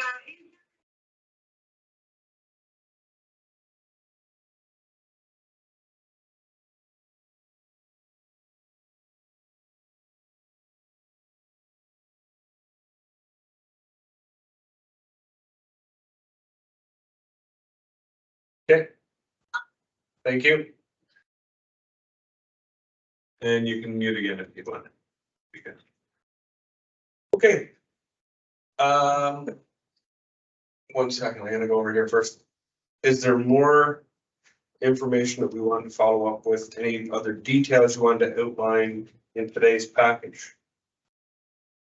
Through the chair, no, I think if there's an opportunity for council to just take a deep look at some of the information, and if you have any questions, certainly come back, and if I can't answer them based on, because they're not my business group, I can certainly defer them to our management team and just direction on where you want us to go. We just would like some direction so that we can collectively go back and crunch some more numbers. Okay, Helen? And it's kind of the second time they've asked for this number. So when are we gonna get together and give them an answer to this so that they can move forward with this budget? Because time is ticking and we have to get things done to meet government deadlines, et cetera. So I guess if we're not gonna make a decision and get the our CAO to move forward with a 3% or 3.5% budget increase, then when are we doing it? Well, Because we can get on this gerbil wheel and start looking at all this other stuff, but we have to get moving and we have to understand that this is a different year. Veronica? Said go for the 3.5 and bring us back the rest of the information, and then we can discuss and ratify the budget. Yeah, we'll. That's what I'm. We have to make a motion. Jonathan doesn't want to go that way and neither does Cindy. Okay, so It's a hunger now. Yeah. Go ahead, Cindy.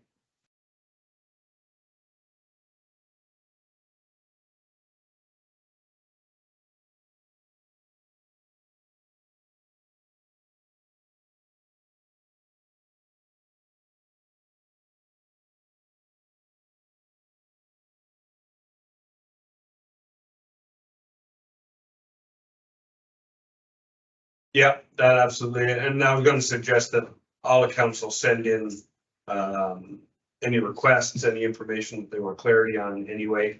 The same for Councillor Gordon, he missed a in-camera earlier, so there's some discussion there that can be filled in. But yes, absolutely. I think we just, and I'm coming to you, Jonathan, I think we just need to get some direction going, and we still have to have the sit down yet again where we can do some crunching, but right now I think we got to set that direction. Go ahead, Jonathan. Yeah, I was just gonna say, if you could summarize what Cindy said, it wasn't picked up on the mic. Basically, she said she'd feel a lot more comfortable if she can sit with Corinne, ask some detailed questions of Corinne for a presentation, which I kind of think is exactly the same avenue that you would need to do. And I think that's a good suggestion. So, but I think right now as a council, if we can vote on moving the direction of 3.5 to admin for them to do some final detail work, then we can meet again as a council. And if we have some really big red flags that we need to suss out, then we will vote on them, and that will be the case. Veronica. I'll make that motion. I'd like to speak to it. Veronica made the motion and would like to speak to it. what's the motion? Direct administration to present a 3.5 budget increase. You need more? Okay, may I ask a question through the chair? So just to be clear, that's a property tax increase and not a budget increase. That's a budget increase? Budget increase. Okay, all right, That was the report. okay. Yeah, there's a big difference between assessed value increase. Is that what I said? Yeah, you said budget. Right. You said budget. Which is, That's what that's what we want. Yeah. Okay, budget. okay. I want. Yes. Bernard, do you need more for a motion? For to Ms. Middleton and Matt. I got it. Is that sufficient for your motion? Yeah, it is. Okay, I can pinch myself and break myself. Okay, I do want to speak to it. At this point, it doesn't really matter if you Not the do, operating budget. yes, an operating budget, capital we have not touched. Doesn't matter if you do a 0% budget increase or 5% budget increase at this point, we just don't have enough information to make an actual decision on budget. So I'm fine saying 3.5, and we can fuss about with percentages for 60 days if you want. I won't like it, but you can do it. Okay. Any further comment then?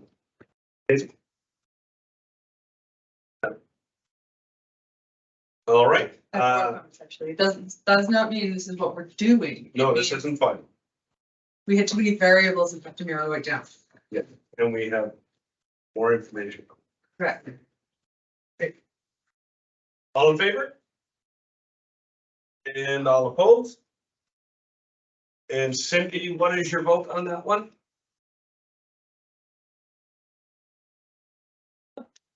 Okay. I probably should have told you that you were the tiebreaker for a defeated vote then. Do you want to reassess your vote? No.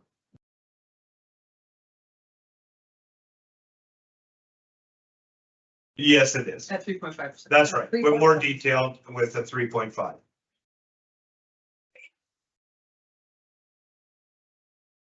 That's correct. That's correct. Okay, sounds good. Thank you. Okay. That's the marching orders for now.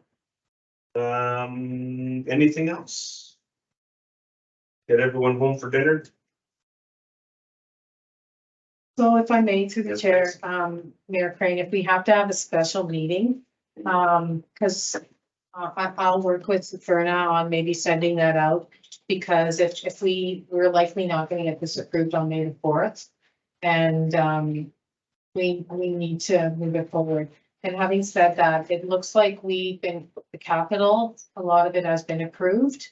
So that gives us the opportunity on some projects to move forward. Is that correct? Yeah, I didn't see anything on that capital, just to be clear, and you guys can weigh in. Just some. I think we made some motions to move some objects, and the only thing we want brought back is solar. And that was it.